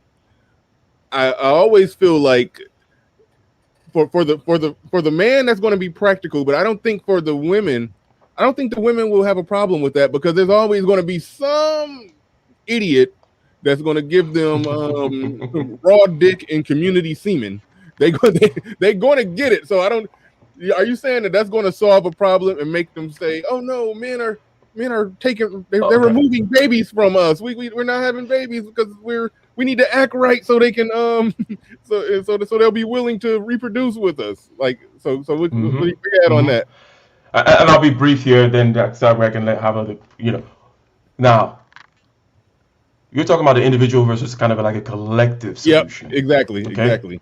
Now, you already know that I'm handicapped on the collective end of things. We had a whole 3-hour conversation about it, in the sense that I am not the strategist, political planner type. Oh, let's rally all these people and go. Like, no, I'm just like, okay, for the individuals who are willing to listen, accept the red pill, okay, and then act accordingly. However, when you want to talk about strategic things, there are a couple of things that could happen. In other words, okay, let's say either the Islamic world or some other place, or let's say even South America, some other place is gonna come and outbreed and outpopulate. It's already happening, right? The more westernized. What does it mean to be westernized? Okay, in this particular context of the 21st century, just basically means that those lower two needs have been met, right? And you're not keeping you get what I'm saying. I don't want to have to say too many things, right? That'll kind of push us into, don't want to get flagged, right? But when that happens, breeding tends to go down. In terms of replenishment of the population tends to go down. Okay. Then you will have these other cultures. This is just like the swinging pendulum. The men would then tend to start getting weak. Okay. And then there is a possibility that somewhat other culture, that's how it tends to swing, will come in and knock you guys off, right? And then we go right back to nature again, right? That's one way. If you don't want that to happen, then now we're talking about grand strategy of the kind which cannot be, completely. Perhaps I need to invite you to my channel for us to talk about that one again, in continuation about our collective kind of a conversation. But if you understand what I mean, the grand strategy has to consider all these different things. Number one, which is other cultures actually do exist, and then number two, yes, there is community semen available. Okay, but there is a way, because they still want, because of the whole nature and feeling thing, they still want the people whom they perceive to be the top of all these different hierarchies. So it needs to be the people that are on the top of these different hierarchies that are withholding the babies, right? Yeah. You get what I'm saying? Because the feelings still want Chad, Tyrone, whatever, with the Bentley and the jawline and all that crap, right? Those are the ones that need to withhold it. Those are the ones that need to get it part of this grand strategy. They're the only ones who can anyways. They have the brain power and the resources, blah, blah, blah, right? But that's a bigger kind of and longer play. And it also needs to take into account the fact that you have all these other cultures out there. Let's take the Islamic world, which is the most other extreme, right? That I still have the stoicism and the manliness highly valued that could come in and chop your head off any moment now. Christopher B in the building with a super chat. He says no extra credit coupons issued to black men for taking on adult disciplinary problems. Consequences, however, at the least, are great losses in productivity. Thank you for the super chat. Appreciate that. Daryl L second says, I need more of this type of Ike energy. Absolutely. Somebody else came through. Xanatos in the building. What up, Xanatos? He says, spending hours verbally checking and complaining about ADOS black women instead of replacing them shows the lack of will to leave and power to replace. I'm with you on the spending hours verbally checking them. You shouldn't be sitting there spending hours verbally checking a one. Are you talking about real life or are you talking about content? That's where that gets confused and the lines gets blurred. You should not be spending hours in your real life wrestling, fighting, trying to wrangle the banshee. No, absolutely, positively not. You should do what you got to do to get the women that's gonna act right wherever the hell you find their ass. That's where I'm at with that. But talking about what's wrong with Black America, no, that's no problem at all. So I disagree with you on that. If you're saying we shouldn't talk about what's wrong with Black America as it pertains to men and women, black men and black women. So there's that. So we have a little disagreement on that part of it. But in your actual real living, breathing life, no. Do not try to wrangle the banshee. Let's see where we at. He says either one, but especially in real life. No, I don't mind. Nothing wrong with brothers, and I'm all for it. Brothers talking about the problem. There's nothing. Even if the ship is going down, the ship should go down with somebody properly identifying what happened, why it's on the way down. There's that. That's where I'm at with it, and there's nothing wrong with doing that. But Truth in the building. Thanks for your patience. I appreciate that. Go ahead. You got the flow. You got the mic. Hey, well, go on, guys. What's up? So the only thing I'll add, my 2 cents on it is like when it comes to the previous discussion about training women and whether or not you can teach an old dog new tricks and that kind of thing. My perspective on it has just evolved to the point where I feel like women cannot be trusted with whatever they say. So in other words, it's similar to training an animal or even catching an animal. You don't go to the prey and ask the prey how it wants to be treated and how it wants to be dealt with. So as the man, you have the entire burden of being responsible for the outcome. And so as a consequence of this, it's like you don't even listen to women what they say about themselves or what their desires are. You, much like a therapist, you look at the individual and diagnose them irrespective of whatever they comment on. Like an alcoholic might tell you, I'm good. And it's like, you know, he's not. Likewise, women will tell you, I don't need no man, or I don't want to submit, or whatever it is. And it's like, you got to be able to see through them to like the little girl at the core and what would have been healthy for her and take responsibility for it. And then it's like, okay, once you have this master level of perception, then you can pick and choose your ideal candidates for your rotation or your bench or even wifey. Because it's like, you want someone who's going to be compatible for you, but also some people will say something to the effect of, oh, avoid combative women. And I don't know, some of the best submissive women I've had were very combative, but it was like a shit test for them. Anyway, the point is, you got to figure out what you want for you. What? Because hold on, I gotta ask. How long was that shit test going on? Was it a constant, ongoing thing, or was it something early on in the starting blocks of everything?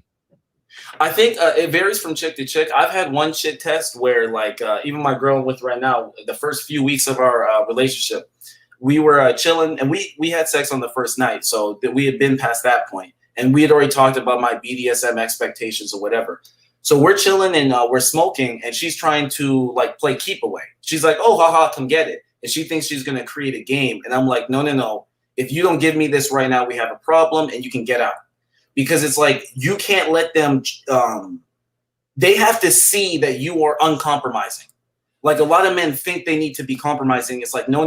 You have to be uncompromising. You have to be reasonable and rational. And as long as something makes sense, you do not compromise. So the idea is like, I don't exactly consider playing keep away with the blunt up there with wrangling the banshee. So that's what I'm saying. Like, my woman is some things that she did that she probably thought was okay, and I had to let her know right up front that that's not okay. So some of them that can be the case. It's small things that you need to get right. And like I said, if she's genuinely a decent woman, she'll get right on those things. The only thing I reject is the ones that are indecent, the notion that you can make them decent if you just do the right thing. Some of them got to be left alone. Smash it. Go ahead and smash it, punch and get out. But yeah, far as being trying to do something long term. I didn't mean to cut you off. I just wanted to. No, you were on point. You were 100% correct. Yeah, no, yeah, there is definitely some. Here's the thing. I think all women are tameable, but then it comes down to, do you even want to tame that? And it's like, I think all men will go. Drake said it. Once you slept with one dime, you slept with them all. And there comes a point where you realize you were trying to prove something to yourself, and now you're dealing with an individual. If you're fucking with women who are especially attractive, who are probably trained by feminism, brainwashed by their peer groups, and are getting constant dick attention, like just constant attention, and it's going to require more and more and more from you. And it's like, you got to make a judgment call. You got to decide what you're actually out here for. Are you out here just to fuck a beautiful chick to say you can? Or are you actually trying to create a stable scenario where you can see this going, maybe not even LTR, but at least, I don't know, something consistent and routine that lasts until the next rotation, versus even LTR. And like you and me, it seems like we're more onto the LTR side. So it's like you're training a woman for the long haul versus just training her to take your dick and be quiet about it. like not give you a lot of hassle with it.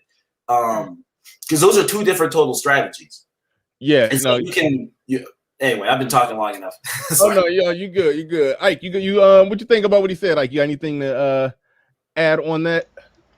Oh no, I think that to the degree to which I understood him, he is seconding my point, which is that you need to look. And for me, I take it a little deeper than that. What I mean is, you need to be looking at reality this way. It's not just a question of a woman, this, a that, a job, a dog, whatever. Like, reality needs to be looked at as something that you need to dominate from your core. Right? That's what Stoicism is about. Whereby, yes, it could blow up in your face. Yes, it does have a nature. Yes, you're not going to change it. Yes, you just need to shut up. Yes, you need to be unrelenting and unwavering, and you need to not succumb, right? Like you don't negotiate with terrorists. And the entirety of reality you should look at as a terrorist, right? And whether it's the small things or the big things, you know, it could be like, oh, well, maybe I'll just let her have this one thing. Again, it has to be rational, right? You have some rational stance that you've taken. And by the way, I know that not everybody has this kind of psychological disposition, okay? Some people are like myself, and it's a psychological disposition. They have different types. You have different types of people. I get it. But I think that the philosophy of men is the philosophy of hunters and warriors, and it is a stoic philosophy. You don't go into the battlefield hoping and wishing and thinking that it's not, it may be you're the one that will, you know, you're trying to negotiate with the battlefield, negotiate with the hunting ground, negotiate with the zebra and the lions. You don't negotiate with reality, okay? And you know that, yes, this reality or terrorist or war or hunting ground could completely chop your head off, but still, you're not going to waver. You're not going to relent. So I take it down to the level of, don't just look at it, oh, it's in this one little quarter of my life where I'm dealing with women. No, if you look at the whole of life that way, which is the way you should look at it, then you're not having the need to pick and choose, reset, change this, you know, let me unplug this particular program and plug in that other program. This is the way your whole life should be. Right on. Facts. Jalen Roddy says niggas love ride or die chick. I never understand the concept of that ride or die. Like where we riding to, where we going, why we gotta die. What's the, I don't get that ride or die stuff that they be talking about. They like ride or die chicks that give pushback. I have heard some men say that they like a feisty chick. Like what's up with that? Like I don't, that's the last thing I want. Like what's going on with that one? I think I understand that a little bit. All right, go ahead. Try to make that one make sense to me, because I've never understood. Some people like to take risks and some people like to challenge. That's basically it. It doesn't mean you're going to back down. It just means you want a little bit of bite, right? You want to feel, whether it's a business proposition, it's the kind of person that says yes all the time. Like for me, the entrepreneur type, it's like, you give me an opportunity, I'm going to say yes. I don't know how I'm going to do it.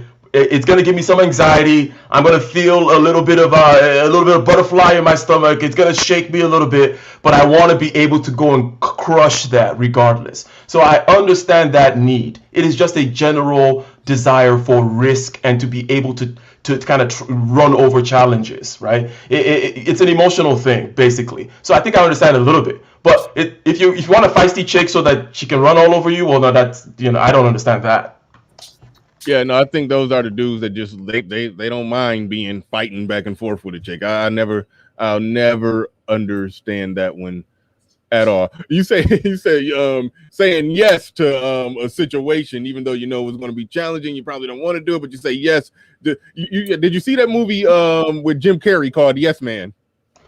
Yes, I saw that. And by the way, this is something that I think that is kind of necessary for men in general, which is the willingness to go out there and face risk. Whether you're talking about, because again, life is a use it or lose it thing. Okay, you cannot keep yourself in a bubble wrap. You cannot keep yourself on the couch with Cheetos playing video games. You will atrophy. You're literally dying, right? Whether it's your bones or your muscles or your immune system or your mental game or your networks or your skills and so on and so forth. These things need to be pressed. They need to be challenged, right? You need that resistance in the world. So generally speaking, saying yes to things. Say, yes, I will go out there and start this thing. Yes, I will go out there and take this opportunity. I don't know how I'm going to figure it out. Shoot first, ask questions later. That kind of a mentality. Again, that's why I say it is not something that you relegate, this particular kind of mindset and philosophy. It's not something you relegate to, oh, when I deal with women, I do this. Like, no, this is how the entirety of a man's life should be, of this stoic nature. Yeah, GA Boy says ride or die chick means if I lose it all, she's still here for me. Okay, all right. Well, I think they should word it a little differently.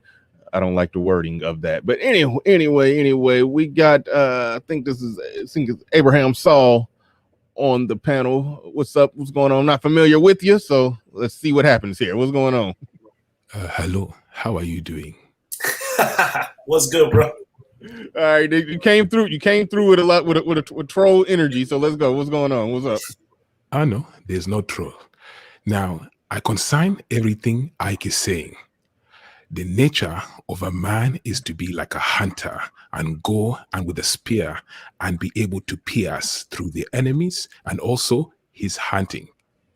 The thing with a man's life is, as Ike says, is that one should not focus on a stoic philosophy simply for relationship. He should also focus on general life when he's going for business. The way he's supposed to move is with power, with conviction, and with ability to make concise efforts. Hey, man, is that your real voice? Of course. Do you do This voice man over? got the perfect voice. I'm not gonna lie. Yeah, He's got a James- perfect voice with a nice mic too. Yeah, if James Earl Jones die, man, you They call him Mufasa. I'm dead. Just chill. you're gonna get a lot of work, man. So you just need Morgan Freeman and James Earl Jones to die, and then you're gonna be in business. No, but what he said was on point, though. What he said was 1,000% on point. yeah. It was. I was just so entranced by the voice, man. Facts, same. Yeah, when I in the unlikely event that I write a book, man, and I'm looking you up, man. You're doing the audio book for me. Oh, Definitely. No problem. Oh, God. Oh man, he threw. Where he you threw- from, Sal? Ibrahim, where you from? New Jersey. That wasn't his voice, nigga. You ain't shit. Hold on. No, that was He goes, me. New Jersey. That was me. That was me. That wasn't him that said that. Oh, New shit. Jersey. But if he would have just said in a regular voice, "I'm from the Bronx," I would have died laughing. Now, where you from for real? I'm from Abuja. Abuja. Yeah, that's in northern Nigeria for those of you who need translation. Listen, I was like 75% sure that he just made up a place and just assumed that we wasn't going to try to fact check it. I was immediately about to go to Ike. Like, Ike, is that a real place or no? But Yeah, it is- that's northern Nigeria, and the name Ibrahim is kind of like the Muslim version of Abraham. Northern Nigeria is populated with, they're Islamic over there. So far it's checking out. okay. I was going to go to the accent because some people they like to try to fake with the accent, and normally somebody who's actually African know right away. Nope, he's faking it. He's fake hotepping. He ain't really about that life. So the accent check out, everything sound good. Yeah, that is a northern Nigerian, either Hausa or Fulani accent. All right. Well, let me go ahead and pick your brain then, because you're from another culture, and we touched on, even though the point that I came here with was not to talk about getting with women from other cultures. I mean, maybe there's some naivety in my perspective, but I do think for the decent brothers, there's enough decent women lurking about in America to where you probably can still find some decency. I do believe that it's on a bell curve. It's a smaller percentage, but that's that. That's just my thoughts. So I didn't even come here to talk about dealing with women from other countries or different cultures. I was just saying it's certain women in this culture that you ought not deal with, and that's that. But trying not to ask too general of a question about about women where you're from. How do I say that right? Ibrahim. Do I got to put the Haim in there? Okay. All right, Ibrahim. No, sorry. chill. No, the women from there where you're from. How would you say they overall conduct themselves? Is it sort of like an infusion or influx of sort of what we talk about here with the Western feminism? Is that starting to get sprinkled into there, or do you say women act more? I guess the quote Ike more in line with their nature. I think I'm paraphrasing Ike, but go ahead. It depends. If you are in the city, then their nature has been inculcated with modern feminism. But in the villages, they still operate the way they used to. The problem is you can't communicate with the villagers the same way you can with the city. So Usually, we must be able to choose the right decision. That's really interesting. So wait, you're saying that so wait, Nigeria is North Africa, is it East or West? I'm retarded right now. West Africa. Oh, it's West. So I'm used to East African women. Do you think that there's a difference between the two? It depends. Places like Ethiopia, maybe they're still traditional. Places like Kenya and Uganda have more Western influx. So when looking for one, you must decide if you want someone educated or someone still following the tradition. That's interesting. Why do you have a guess as to why the East stayed a little more trad and the West kind of mimicked the West?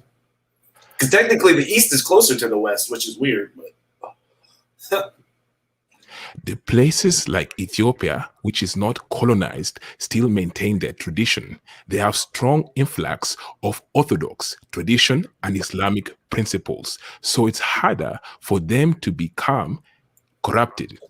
so it's these damn white feminists. I knew it.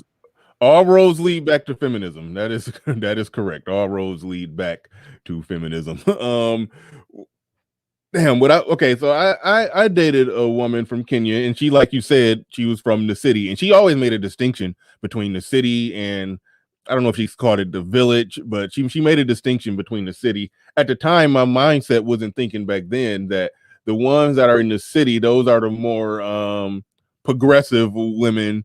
Those are the ones that are more likely to have, more of a feminist ideology or whatever. Ike, would you say in your experience, does that sound about accurate? The women you're from Nigeria. Would you say this it's a similar thing? Those that are more from that live in the city or spend more time in the city, those are the ones that are more progressive and have a less of a traditional idea or outlook, or is it like levels to it on a bell curve, or what do you say with that? Yeah, 100%. And before you ask me, you even know that, right? It's just city versus non-city. Anywhere there's a sliding scale. The city, by definition, will be the one that will be more have nature removed. Forget even westernized, right? In other words, you go towards the village, go towards more nature. You go towards the city, you're talking about the dominance of technology and so on and so forth, right, over nature, in order to create space for more equality, more freedom, and so on and so forth. That's what city kind of is by definition, right? So how literally no, yeah, so it's like within any particular society, pick any society whatsoever, you're gonna have that sliding scale. However, also, right, if you talk about in the belly of the beast in America versus, let's say you pick city girl from New York City versus city girl in Nigeria, right? There's still a higher likelihood that city girl in Nigeria understands more what nature is and will not push back on you when you tell her, hey, you women are X, Y, and Z. You are more emotional. You need a man, but those kinds of things, more likely to. But of course, you're going to get the crazies anywhere, right? But yes, what he is saying is correct. And that's why a lot of these African dudes, what they come over here to the West, they get their money and they go and pick a woman from the village, okay? And people in the chat, you guys can second what I'm saying. You know what I'm saying. Even guys in the cities in Africa, let's say in Lagos, Nigeria, for example, you have these guys, these Igbo guys, they go to the, shout out to my Igbo friends over there, no heat, no judgment. They're in Lagos, they're making their money, and when they're ready to get a wife settled, they go and pick a woman from the village because of the same reasons. That's interesting. I mean, I can see that being, I'm just imagining, because when I think about village living, got to keep in mind my American ignorance. When I think about the village, I'm thinking, there's obviously degrees of poverty going on there that I can't conceptualize.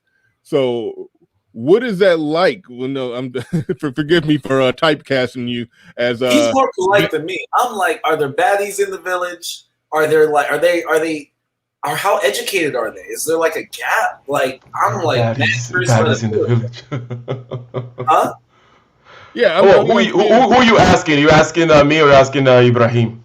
Either y'all have y'all gone to a village? Fuck with a village, bitch. What? How relevant was the economy? How village we talking? When you say village, I'm like, I've seen people carry water on their heads still. So we talking back at the village? Well, have you been to Africa?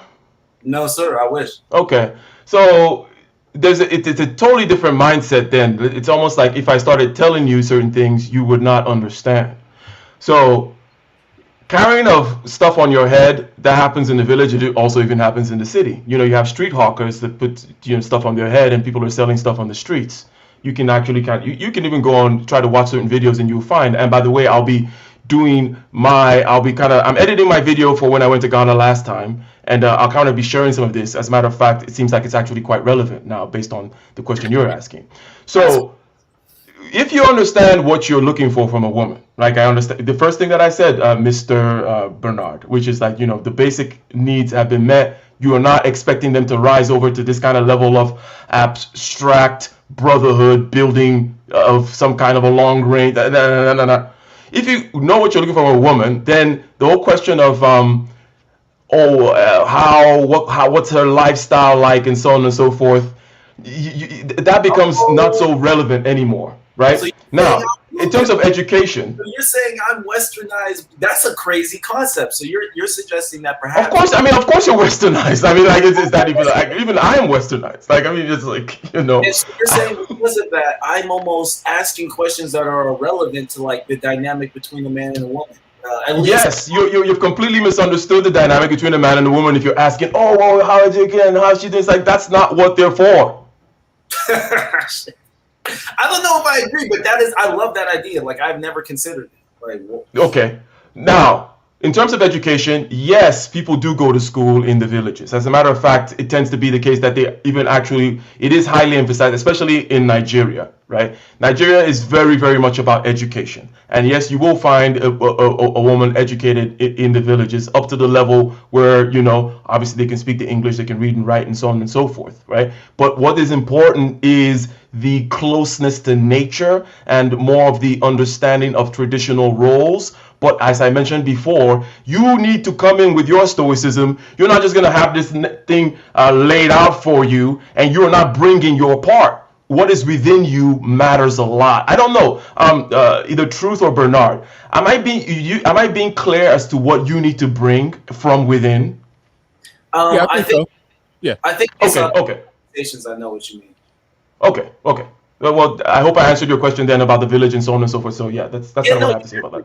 Definitely did. Because so my first concept was I don't know. First, you're right. I'm so westernized that I just thought of a woman as such a partner figure that I thought of someone from a village so juxtaposed and different that it was like, oh, how would we be compatible?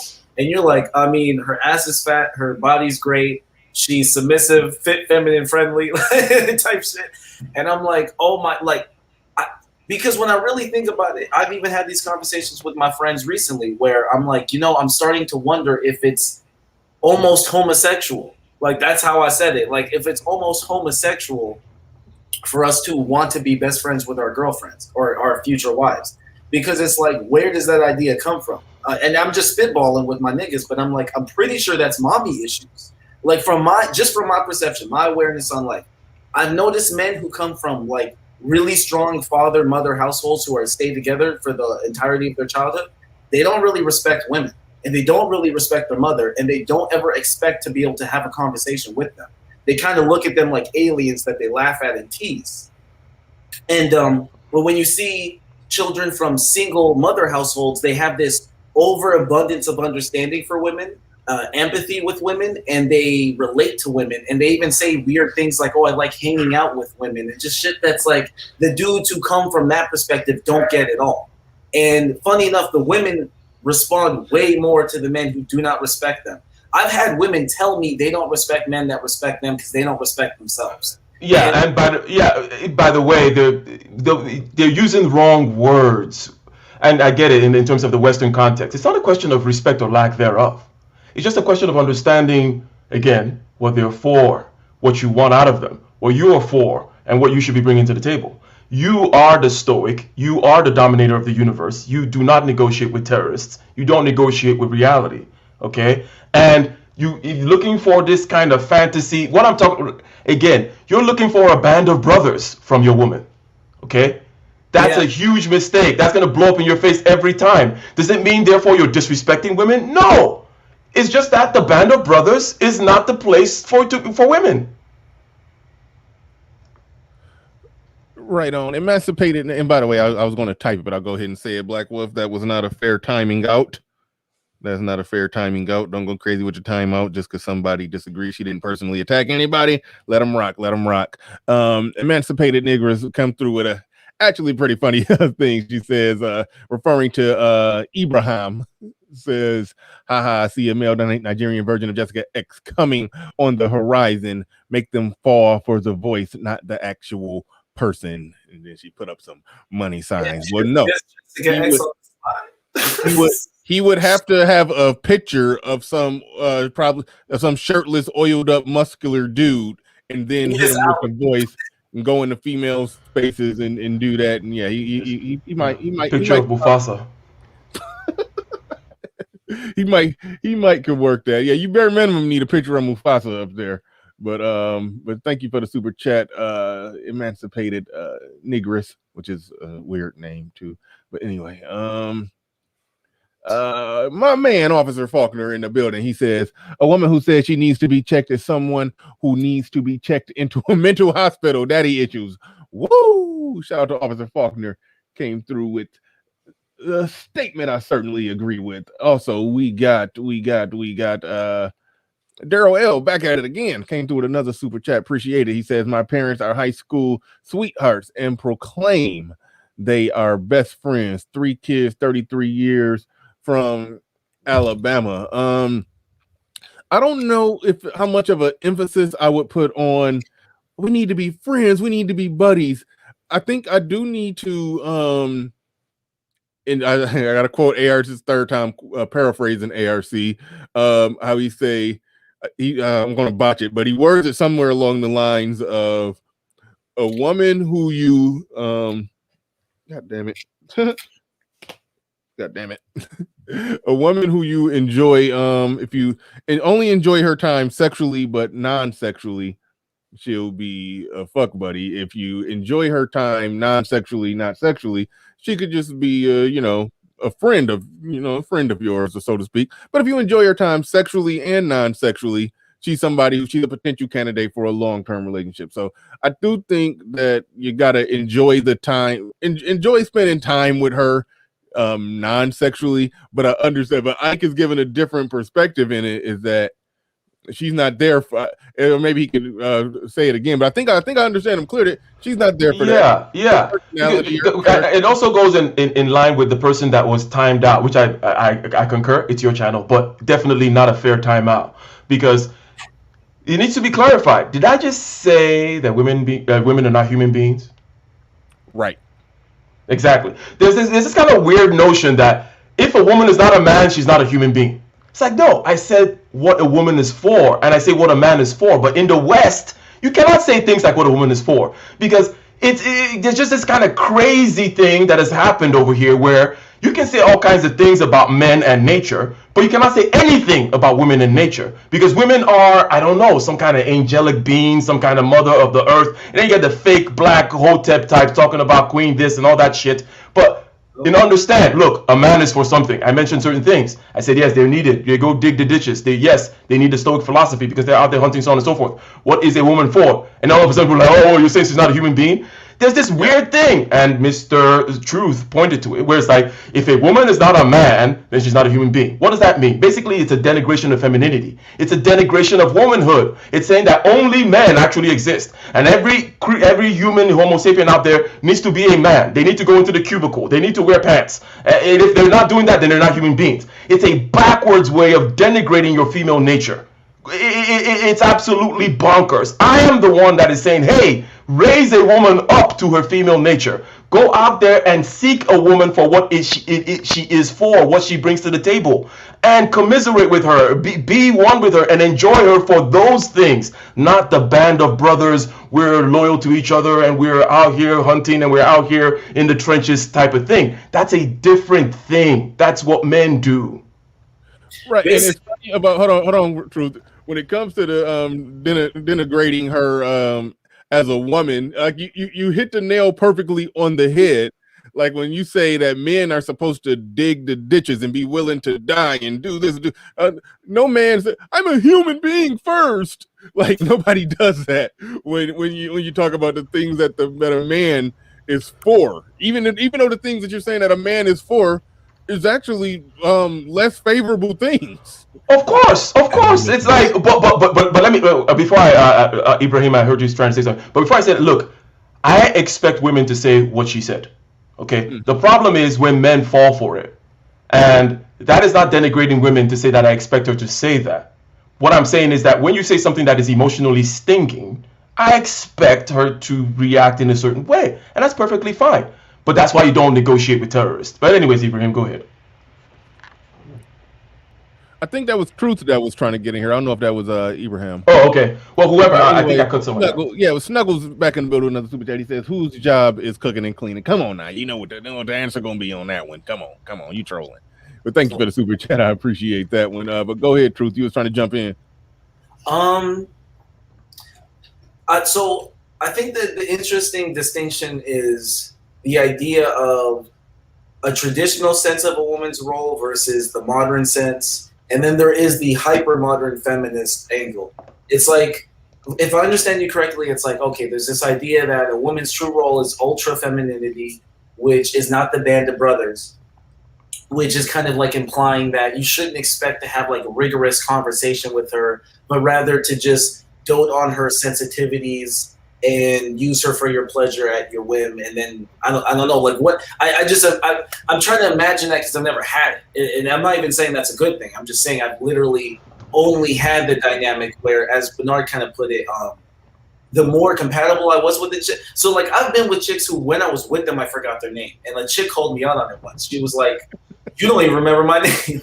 I was like, "What? Yes, I do." And I was stalling, and then I was like, "How dare you? I cannot." And I was trying to remember the bitch's name.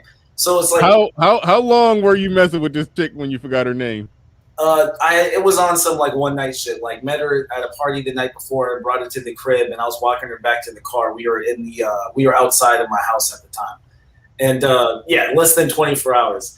And pro tip with that, just ask them. Let me see your driver's license. Why? I just want to see your driver. I just want to confirm you are who you said you are. Okay. Nice. I actually did have to start doing that because but yeah. So that too. Yeah. You know what I'm saying? You know what I'm saying? That too.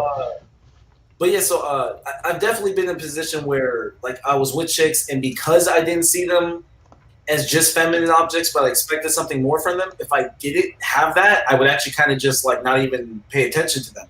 And then when they were more like my friends, like when I was able to treat them like a friend and felt more, I don't want to say like I did with my niggas, but you know, like I could sit there and really be who I was with my friends, with them, that I would, they would become more endearing and more likely to have a relationship. Yeah. And perhaps I'll let Mr. I want to say, because here's what's funny. So I'm 29 now. I got the baby face, but I'm 29 now.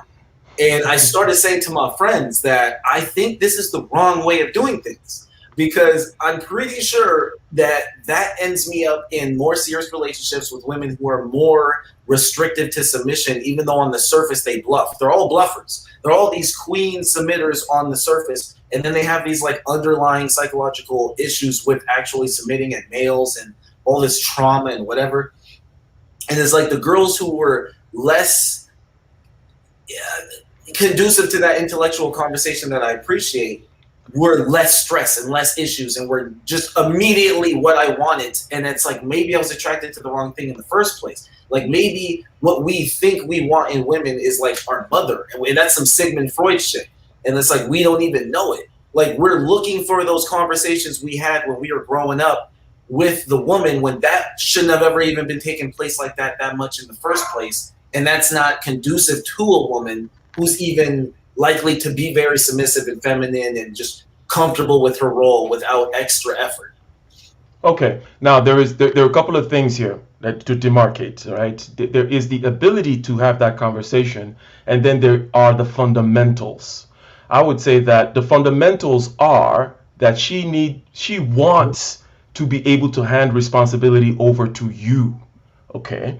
And she does not want to be discussing certain things about the fundamentals with you, as in, who is leading the relationship? Where are we going? Can I trust you? Are you going to get things right? And so on and so forth. This is not some kind of a place where it's going to be a democracy, because it's like taking your car to a mechanic and then the mechanic is asking you, what is this over here? Is that a battery? Is that an alternator? That's why women don't, generally speaking, just naturally don't want to tell men certain things about, quote unquote, what they want, right? Because number one, it's supposed to be you, okay? It's like you're the one who's supposed to be leading, right? You're the one who should know. Don't be asking me or don't be having these conversations about the fundamentals. Okay, and then every once in a while, if there's the ability to have higher level conversations for fun while drinking cognac on a Friday night, then that is that. Just for fun. Just, as part of an aesthetic enjoyment, okay? But still, the fundamentals are not about that. Fundamentally, that should occur more often with, let's say, your male friends or so on and so forth. That will be like the bottom, the base, the building blocks of your relationship. So what are and I feel you. I feel your pain. Okay, I feel your pain. You need to be able to appreciate a woman for her femininity. I think that the killing of femininity in the West not only affects women, it affects men too. Because men, what I just heard you say is like, hey, I can't really, like, quote unquote, either respect her or whatever if I just kind of look at her as a feminine woman. No, you should be able to enjoy a woman that wants to cook for you, a woman that says, hey, no. Okay, take the responsibility. Real fast. So I'm not talking about traditional roles. I'm dominant as hell. I'm not talking about that. I'm talking about, okay, so like most women I talk to, and in fact most people, but especially with women, cannot handle my level of intellectual preferred conversation, and so I have to dumb down my speech. Yeah, I get that part, and perhaps I was going down the wrong fork, but don't put that burden, that demand. In other words, even if the capacity is there, great, but it's not what you should be looking for, right? The capacity is not the fundamental aspect of the relationship. You should not be like, oh, you know what, she can't really do this. Like, no. That's not really the fundamental aspect. You need the other things. You need to move higher up in the hierarchy of your appreciation of women. Those other things, other than her ability to roll with you on four-dimensional abstract matrix algebra. It's like, that's not the point, really. If it's there, fine, but don't be fundamentally looking for that. Exactly. Yeah, go ahead, Ibrahim. You said in the back chat you was trying to get back in. Go ahead, you got it. The problem is, as Ike has said, the women, their role is to have children successfully. This means sometimes we attribute things like delusion on them because this is how they are made. When the baby cries, the woman must, even if she does not want, look after it. She must be willing to even die for it. This can even build these things we call delusion. She is willing to believe in something even if it is against her detriment. The problem is, as men, we should be stoic. We should be able to take control instead of expecting her to think the same way we do. Our role is to take control. Right on. Yeah. Man, the chat just blew up when he started talking. Get out of there, Type City. Black Wolf, you're still clowning, man. Come on. You clowning with the timeout. Chill. We keep having to have this conversation. Cut it out. You and her, you deliberately going back and forth with her. Like you and never mind. All right. Quit the timing out. All right. I run into a moment where I don't know what to say after he speaks. It's like the we just heard the voice from on high. Oh, shit. I don't know. Yeah, but what do you think about his take control thing, though? Because that's like the main thing. I agree. Yeah. I know. I agree 100% with what he's saying. It's just when I hear how he's saying it, it's just like, yeah, okay. You know, it's hard to add to it. It's hard to add to it. I was just thinking, I was pondering what you two had said, and yeah, I know. I think it's interesting. So you don't feel what the fuck, man? Blowing on my shit. So you no, that's right, I think. Oh wait, no, I don't know who that is. Go ahead, I got it. Go ahead. So how do you guys feel about like, damn? Well, you did say okay. So you said like, if it's there, that's great, but don't go looking for it. That's interesting. I've never once imagined myself with a woman who could not keep up with me intellectually. Like I couldn't even imagine it. But I wonder if that's because I was brainwashed. Like I legit wonder if I was that. You've given me a concept to like really mule on, to be honest. It is not that they cannot not keep up. The problem is they are not willing to go beyond that which does not feel good to them.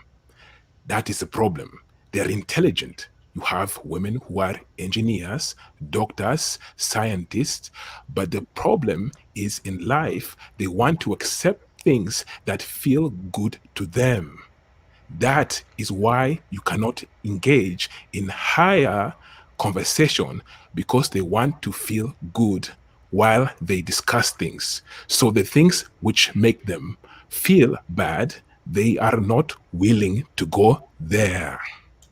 100%. What I say is, look, give her, she will do the algebra equation. She will cash the checks. She will do the 5% of our life involves these very abstract things that have nothing to do with emotions. Okay, tally up these things, write down this list, balance the checkbook, blah blah blah. Right, and it's like very, very capable of doing that. The intellectual firepower is there, perhaps even way better than some men. Right. However, when in the 95% of things, okay, 95% of things that have to do with having stakes on the ground, where things can be your life is in question, relationships are in question, right? Your emotions are in question, then they would rather go places where it feels good. And I'm sure Mr. Truth, you've seen this before, whereby it's like, you are going places that are emotionally uncomfortable, either truths about yourself deep down or truths about the world the way it is. And because it's hurtful, because it doesn't feel great, she is less likely to want to go there. It's not because she doesn't have the capacity to, but what you're trying to do is you're trying to force her places that it's not in her nature to go. And we're saying it's fine. She doesn't want to go there. It's not a question of brain capacity. It's not in her nature. You're trying to get her to do emotional violence to herself. And that is a stoic thing to do. That is a man thing to do. Yeah, but out here in the West, and keep in mind, look, those ideas with what I'm about to describe, it's been kind of rejected by a lot of people in this space. But let women tell it. That's one of their defining features. That they want men to value that. They want men to value their intelligence and their they want to talk about what they've accomplished and what they've done. They want to talk about things that are more commonly attributes that are more commonly I don't know if to say commonly male, but things that are looked at that when men do it, it's viewed as a pat on the back. You've accomplished something, you've done something, you've reached certain goals. It's like so many of the women here, that's where they're at with it, and they want men to value, not just value it. They practically want men to find it attractive. That's why they're going through red pill rage when they come to the realization that, oh, wait a minute, my degree or my business that I started that I make six figures on, that doesn't boost me up on the pecking order to men.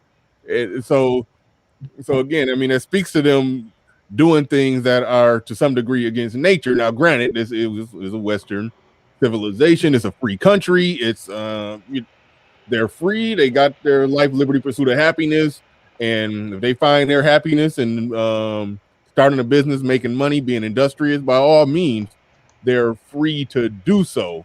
But that's part of the major rub in this space lately with Kevin Samuels blowing up over the average at best thing is men speaking out about it and women realizing that no, men are still men. The same thing that we were attracted to in 1950, we still attracted to that today, and so Okay. that's what's going on here. But hold on, real quick before you. Looks like you're about to jump in. Let me shout out more super chat. Snuggles in the buildings. He says, "What do men require from women, and what do women require from men?" This is to the panel and also to the people in the chat. Ike, you can go ahead and take that one first. Okay. So basically, to add a couple of sentences to what you said. You said, okay, well, look, people are going to try to bargain with whatever bargaining chips they have. Number one, we already agreed that, the denigration of femininity, generally speaking, in the West, and saying, you know what, you should go into the cubicle. That's where happiness is. You go compete with men. That's where happiness is. That's where value is. That's where everything is. Yes, the men accepted it. Women accepted it as well. The women whom cannot play with the 8s, 9s, and 10s card, okay, they're gonna be like, oh, cool, I have this other bargaining chip that I can do. I'm gonna follow this particular thing. But then what do they come up against nature at the end of the day, right? And that just put in other words what you described. So that is a dead end, and we know it, right? But also, it doesn't really matter what they say from one side of their mouth, and this is people in general. What do they say out of the other side of their mouth? Out of the other side of the mouth, you will see them not willing to go places that are uncomfortable for them emotionally. That's why they will say, yeah, but I just still feel like, right? Whether or not, whatever reality you're red pilling them with, it's still but it just feels like, but what about the feeling, okay? Now, a woman wants from a man the stoic nature, the ability not to bend, because she does not want a weakling. She does not want a mechanic that she has to teach how to fix the car. If a woman has to tell you, right, what she wants, or if she sees you bending to her emotional whims, right, then how the hell can she trust you? Okay?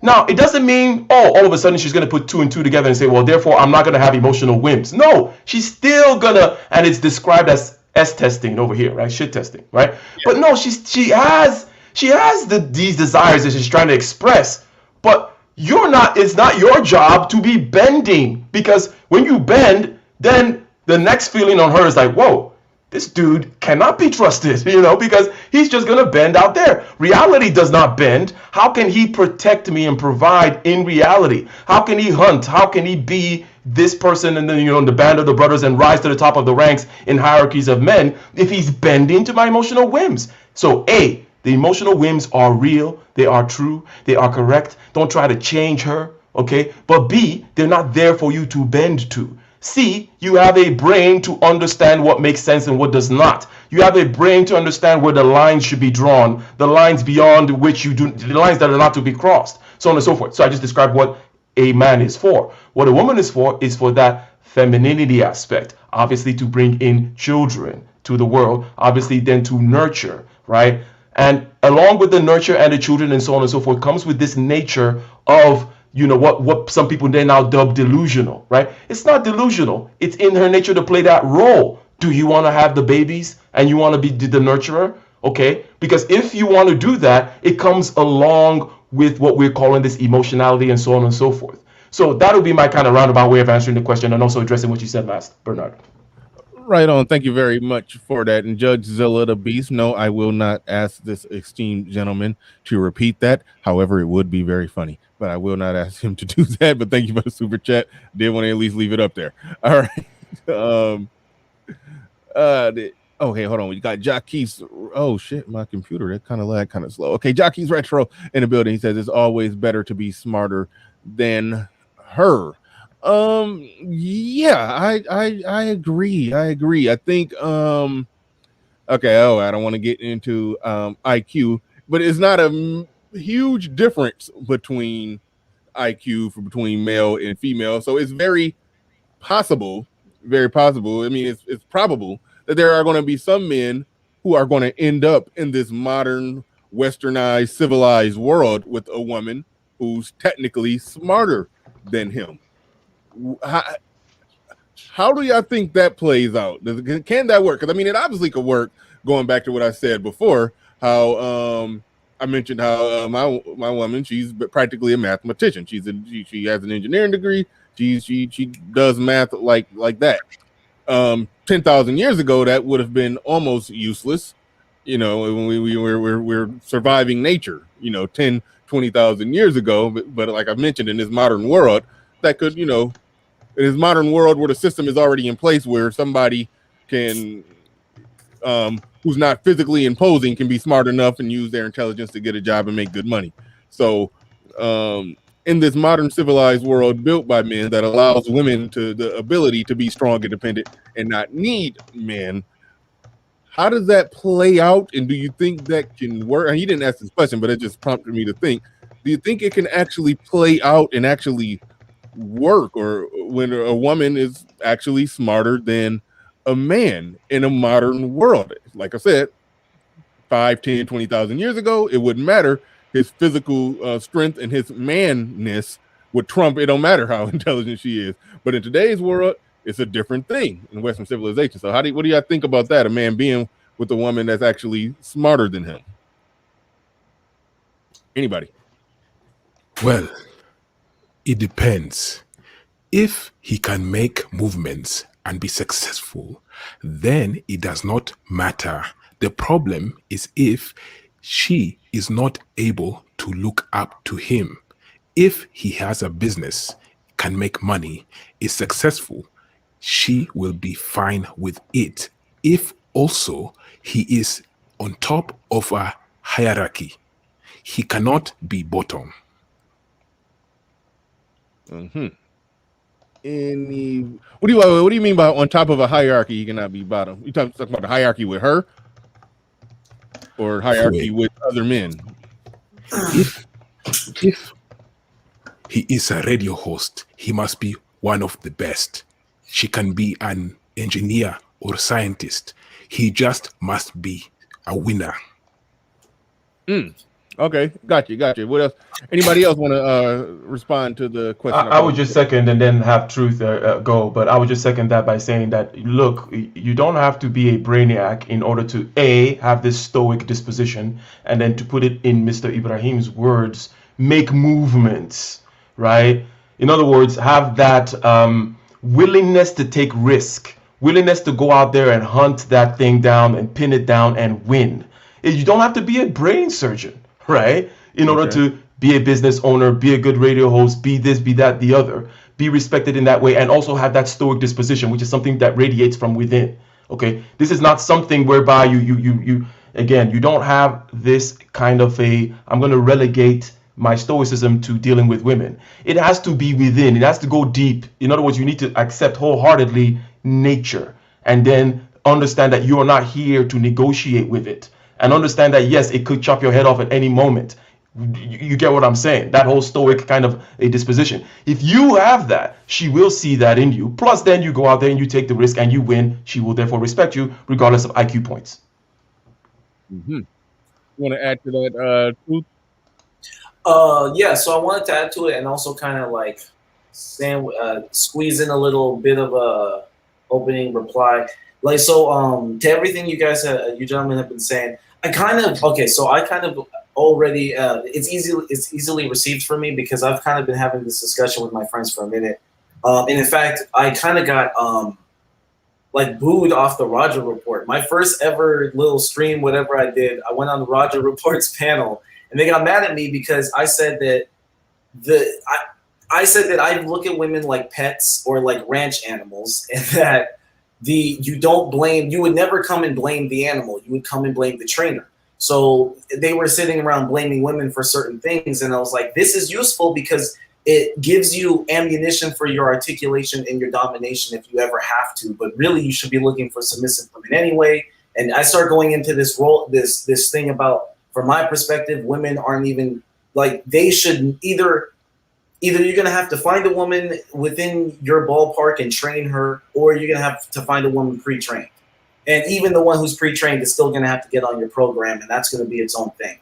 And that you shouldn't even be complaining about women because it implies responsibility and accountability on their parts that I don't see them having. Because from my perspective, it's like, again, that's like complaining about the dog instead of just training the dog. Which sounds so like, for me, to put my face to those words, that's crazy. But it's like, it's just my truthful experience that they are, regardless of whatever they're saying, who cares what they're saying? They respond to training, like, even if they don't know it. And I was trying to say something to that effect, and they were like, oh, you're trying to take all the responsibility from the women. And I was like, yeah, because they don't have it. It's like, if I met a man and his woman was out of control, I wouldn't start talking about her personality flaws. I would look at him as less of a man. That's how I look at it. And they refuse to see that perspective. So I think because of that, I hope I worded that right. It doesn't make me look dumb, but I'm already coming from this perspective that, and that life has taught me, because I used to call myself a mama's boy. Someone in the chat fucking killed me. This nigga said I had Prince Akeem syndrome. I think he's right. I definitely had Disney syndrome. I definitely was looking for my Disney princess. And hold on, wait. I do going to interrupt you on that one, because when you talked about women before, you talked about you got to be able to connect with her. You got to be able to be on your level intellectually while talking to her. It's almost like, how do you in one moment talk about women like they're pets, like they're cattle, but in another breath you're talking about how you need them to be smart and on your level intellectually and have that almost type of buddy bond with them? It seems like you have a view more like Ike, really, if you're saying that you're talking about them like they livestock or pets or something that you manage and control. Yeah, so like I was saying, it's been an evolution. I started this conversation when I was like 16, and none of my friends were receptive to it. I kept asking this question of them, like, what if? And they were like, no, man, if that's the truth. One of my friends literally said, if that's the truth, okay. I introduced him to Ike. Ike, you wouldn't even believe this. The nigga I introduced you to, he was the one who told me, if that's true, I'll kill myself. So we were heavy in the lover boy syndrome. And he's nothing like that now. That's why that's probably hilarious, because now he scams women and whatever. But the point is, he's bitter. But anyway, this has been an evolution, and it's only been the last few years I'm really coming to this conclusion. But even then, I still think that, for example, I could have a pet horse, and I would want my horse to be a thoroughbred versus just like a regular horse. And if my horse was like aggressive and like kind of a badass horse, I think that it would still submit to me, but I would appreciate that it was a badass horse. I don't know. Just to create an analogy of how something can be your dominated pet. Like my dog, for example. My dog is a beast of a dog. He weighs like 110 pounds. People look at him, they get scared as fuck. But he is my dog. I will make that nigga shit himself with a look if I want to. So it's like she can be what I would expect to be like more than just looks, but competent wise, but still submit to my competency. But even besides that, like I said, it's been an evolution, and I'm beginning to think I shouldn't want to be buddy-buddy. That's why I said earlier, maybe I'm brainwashed, because it's like my brain doesn't want to let go of that, but it makes perfect sense. So anyways, that was supposed to be so with all that. So from my perspective, the role of a man and a woman, which contradicts my problem. That's why I know I'm brainwashed, because I know better.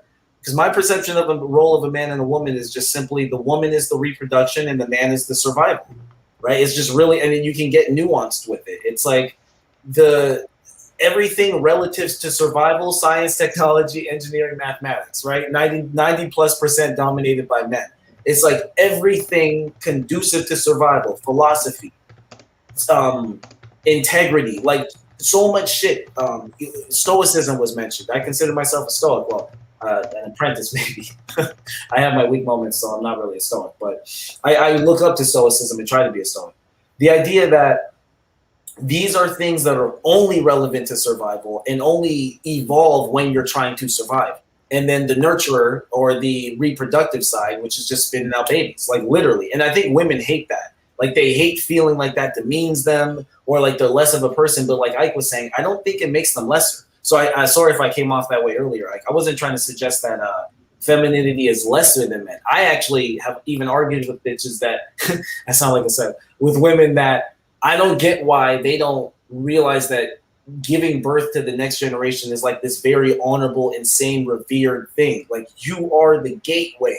Like we're what keeps it afloat and keeps it going, and it comes out of you. It's like this it should be like just love, but instead it's like this bitter resentment. Like I'm more than just a baby maker, and it's like what? Like why do you need to be more than that? But anyway.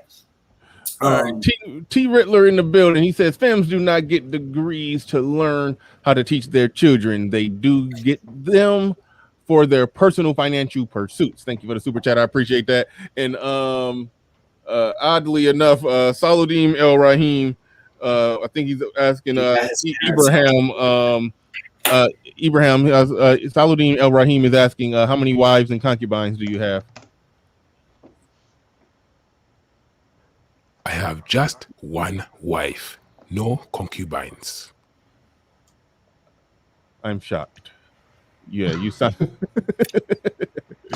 Yeah, you do sound like you got. I forgot who it was in the Bible that had like 600 wives and 300 concubines. But anyway, go ahead. What do you say? What'd you say? Sometimes more creates disorder. To answer the question from before, women and femininity is there to increase experience. Men, we are too focused on logic, how to get something, but we miss how to enjoy something. That is why we complement each other. They are here to enhance experience so that we do not get caught up in just doing. Then you set the rules. And then when they obey the rules, you continue and you reward them. When they disobey, then you stop interacting with them. The problem is the blue-pilled men began to believe their emotions instead of looking at their behavior. The behavior should have been what we consider the truth, but instead they listen to them and their feelings. And that is why we are now in a state of disorder. Yeah, right on. Good stuff. Man, I can't keep up. I ain't even trying to keep up, but some of y'all be clowning in the chat. Cut it out. Behave yourself, gentlemen. Where we at? We are at the house. Go ahead. What'd you say? Condo. This nigga said. What'd you say? I couldn't hear you. What'd you say? Say that again. Some nigga said this is his parents' house. I'm like, wow, these niggas don't like me. I'm like, yeah, said that's your parents' house. Yeah. Yeah. You got a couple of haters.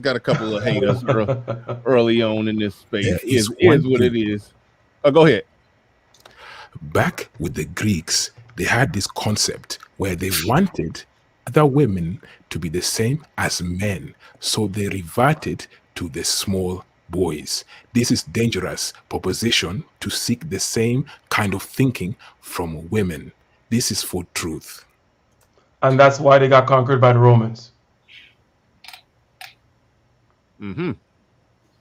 Osama Abdu in the building. He says, I know more than a few West African brothers who speak like this in a rich, clear, and powerful baritone. West African brothers are the best orators on the planet, hands down.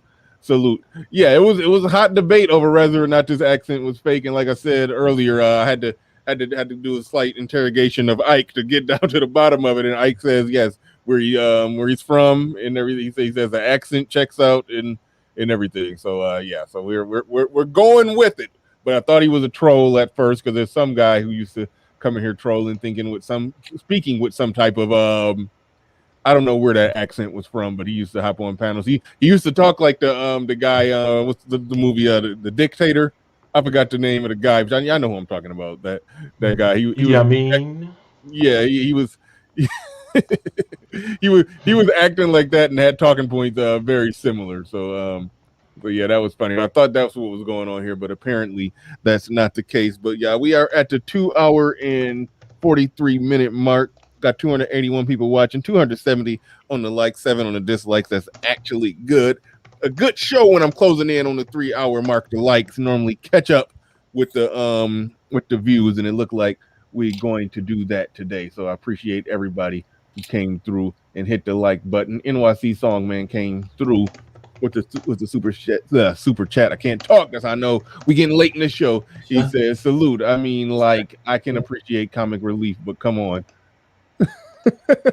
Well, you don't think he real? You don't think he real? Okay. Ike said he legit. I'm gonna trust Ike's. Well, his points are definitely 100% in line, and they make logical sense, and he's not long-winded about it either. So it's like it's a side. We're on the internet, so I don't understand this kind of real versus. It's like, is he saying stuff? Is he wasting your time? I think he's saying the real deal. At least he agrees with me in terms of stoicism and so on and so forth. He's making really solid points. he's literally making really solid points. But that's the way with us Americans. We I don't know what to say. We hear accents and we lose our shit.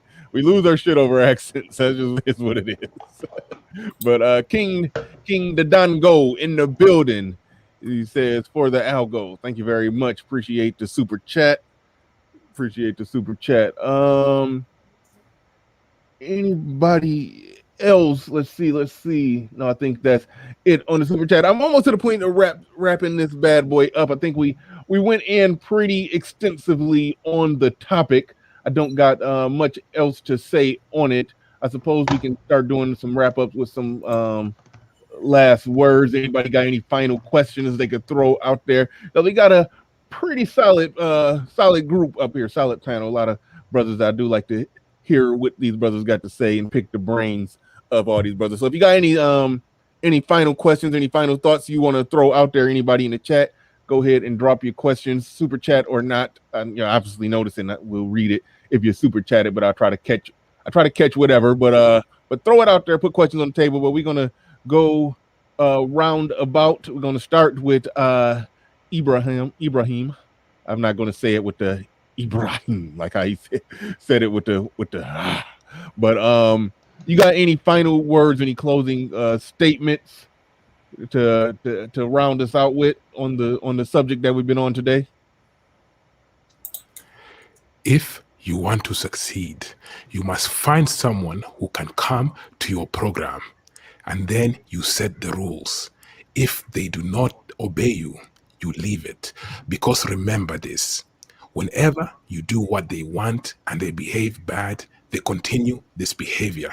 When you set the rules, even if they come back after many years or many months, they always come back. But do not wait for anyone. The point here is, do not complain.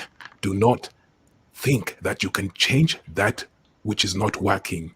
Just focus on yourself. Make the money, make the rules, and build yourself to becoming a man again. You must learn how to be a hunter, how to take the spear and pierce through the momentum. Osama Abdul put a question on the table for you. He says, how does this new brother on the stream get acclimated to the Black Manosphere? Good question. You're free to answer. I came to Black men being brutally honest, and I was recommended here. Yeah, that's a solid. Kev over there in Black Men being brutally honest. Yeah, that's a good. I like that show. All right. Let's see. African men seem to be more masculine and know how to lead a house. And she's just throwing jabs. All right, go ahead, Truth. Truth, go ahead. You can give your final words, final thoughts. Go ahead, you got it. I really don't even have anything to add other than thanks for having me. It's been a wonderful discussion. Honestly, it's been really insightful. Right on. Ike, go ahead and close us out with some words of wisdom. I'm still watching the chat if anybody got any other questions to throw out there at the buzzer. We got officially 12 minutes on the clock, but I might wrap it up early. If somebody want to throw some questions out there, we'll see. But go ahead, Ike, you got the floor, you got the mic for final words. Hey, I know that it is necessary to repeat, in terms of pedagogy and so on and so forth. So I'm going to repeat the point that I came on with, which is basically this. The two base layers of Maslow's hierarchy, right? You need to breathe. You need to drink water. You need to eat. Okay, so that's called the provision aspect. And then you need safety, the protection aspect. That is no longer, okay. You do not need a man to be in a relationship with a man, to cleave on to a man, and this family structure as a woman in the West to get that anymore. Okay, basically, the men are still doing it, okay, to kind of make sure that nobody misses this point again. The men are doing it. Yes, the men are still the police officers and firefighters and the ditch diggers and so on and so forth, but it gets funneled to the women via the government, via the civilization, okay? So don't expect women to then rise up to the level of, Band of Brothers, abstract stuff, the kind of stuff that we men, in other words, stoicism, we men evolved to do. Right? No, they will revert to base emotions. They're not looking for feelings. The feelings could be love or things like that, which either way, it's ephemeral, will blow up on your face, will change, and so on and so forth. Or it'll just go straight to base, raw, Pookie and Ray Ray, give me that good D type stuff. Okay? Now, are you supposed to be angry with women because of the situation? No. This is the lay of the land. This is the reality. Okay, they don't need you anymore for this stuff. If you're thinking, but they should stay for the loyalty and for the abstract creation of the Wakanda. No, this is not the nature of the beast. You do not understand the nature of the beast. You need to completely swallow this wholeheartedly, get a stoic attitude, and then, as Ibrahim said, create rules whereby those who follow stay, those who do not, you leave, but understanding fully it could blow up in your face. Right on, good stuff, and I appreciate you reiterating the points. I do like when people put a bow on things and drive the point home. I think people do need things repeated. So thank you for reiterating that point, making it very clear and precise and concise. I appreciate that. And overall, I would like to thank everybody who came through today. Everybody, whether you like, share, subscribe, hit the super chat, cash app, whatever you did to contribute to the show. I appreciate you very much. And with that, almost forgot. Shit.